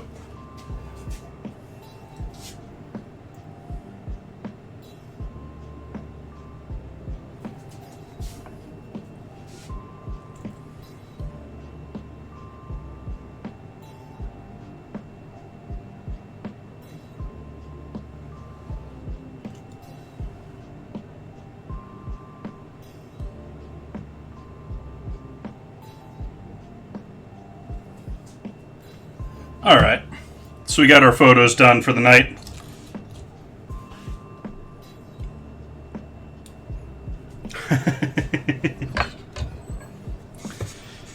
Well, as I was saying before, we do have the vote going on in Discord. If you guys want to join and have your own say, it's sort of one-sided tonight.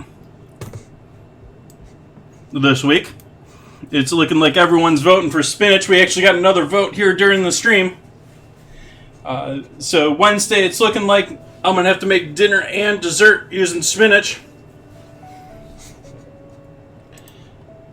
But I think we're going to pass things off here to another member of Team Bone In after this. I'm going to go in and enjoy the rest of this deliciousness.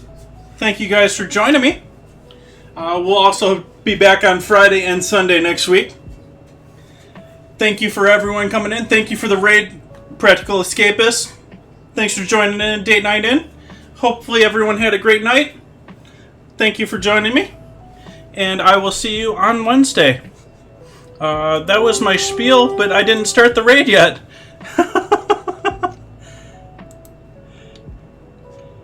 Okay, cool. And she has got all sorts of people in her stream tonight, so I'm going to be a small fish jumping in there.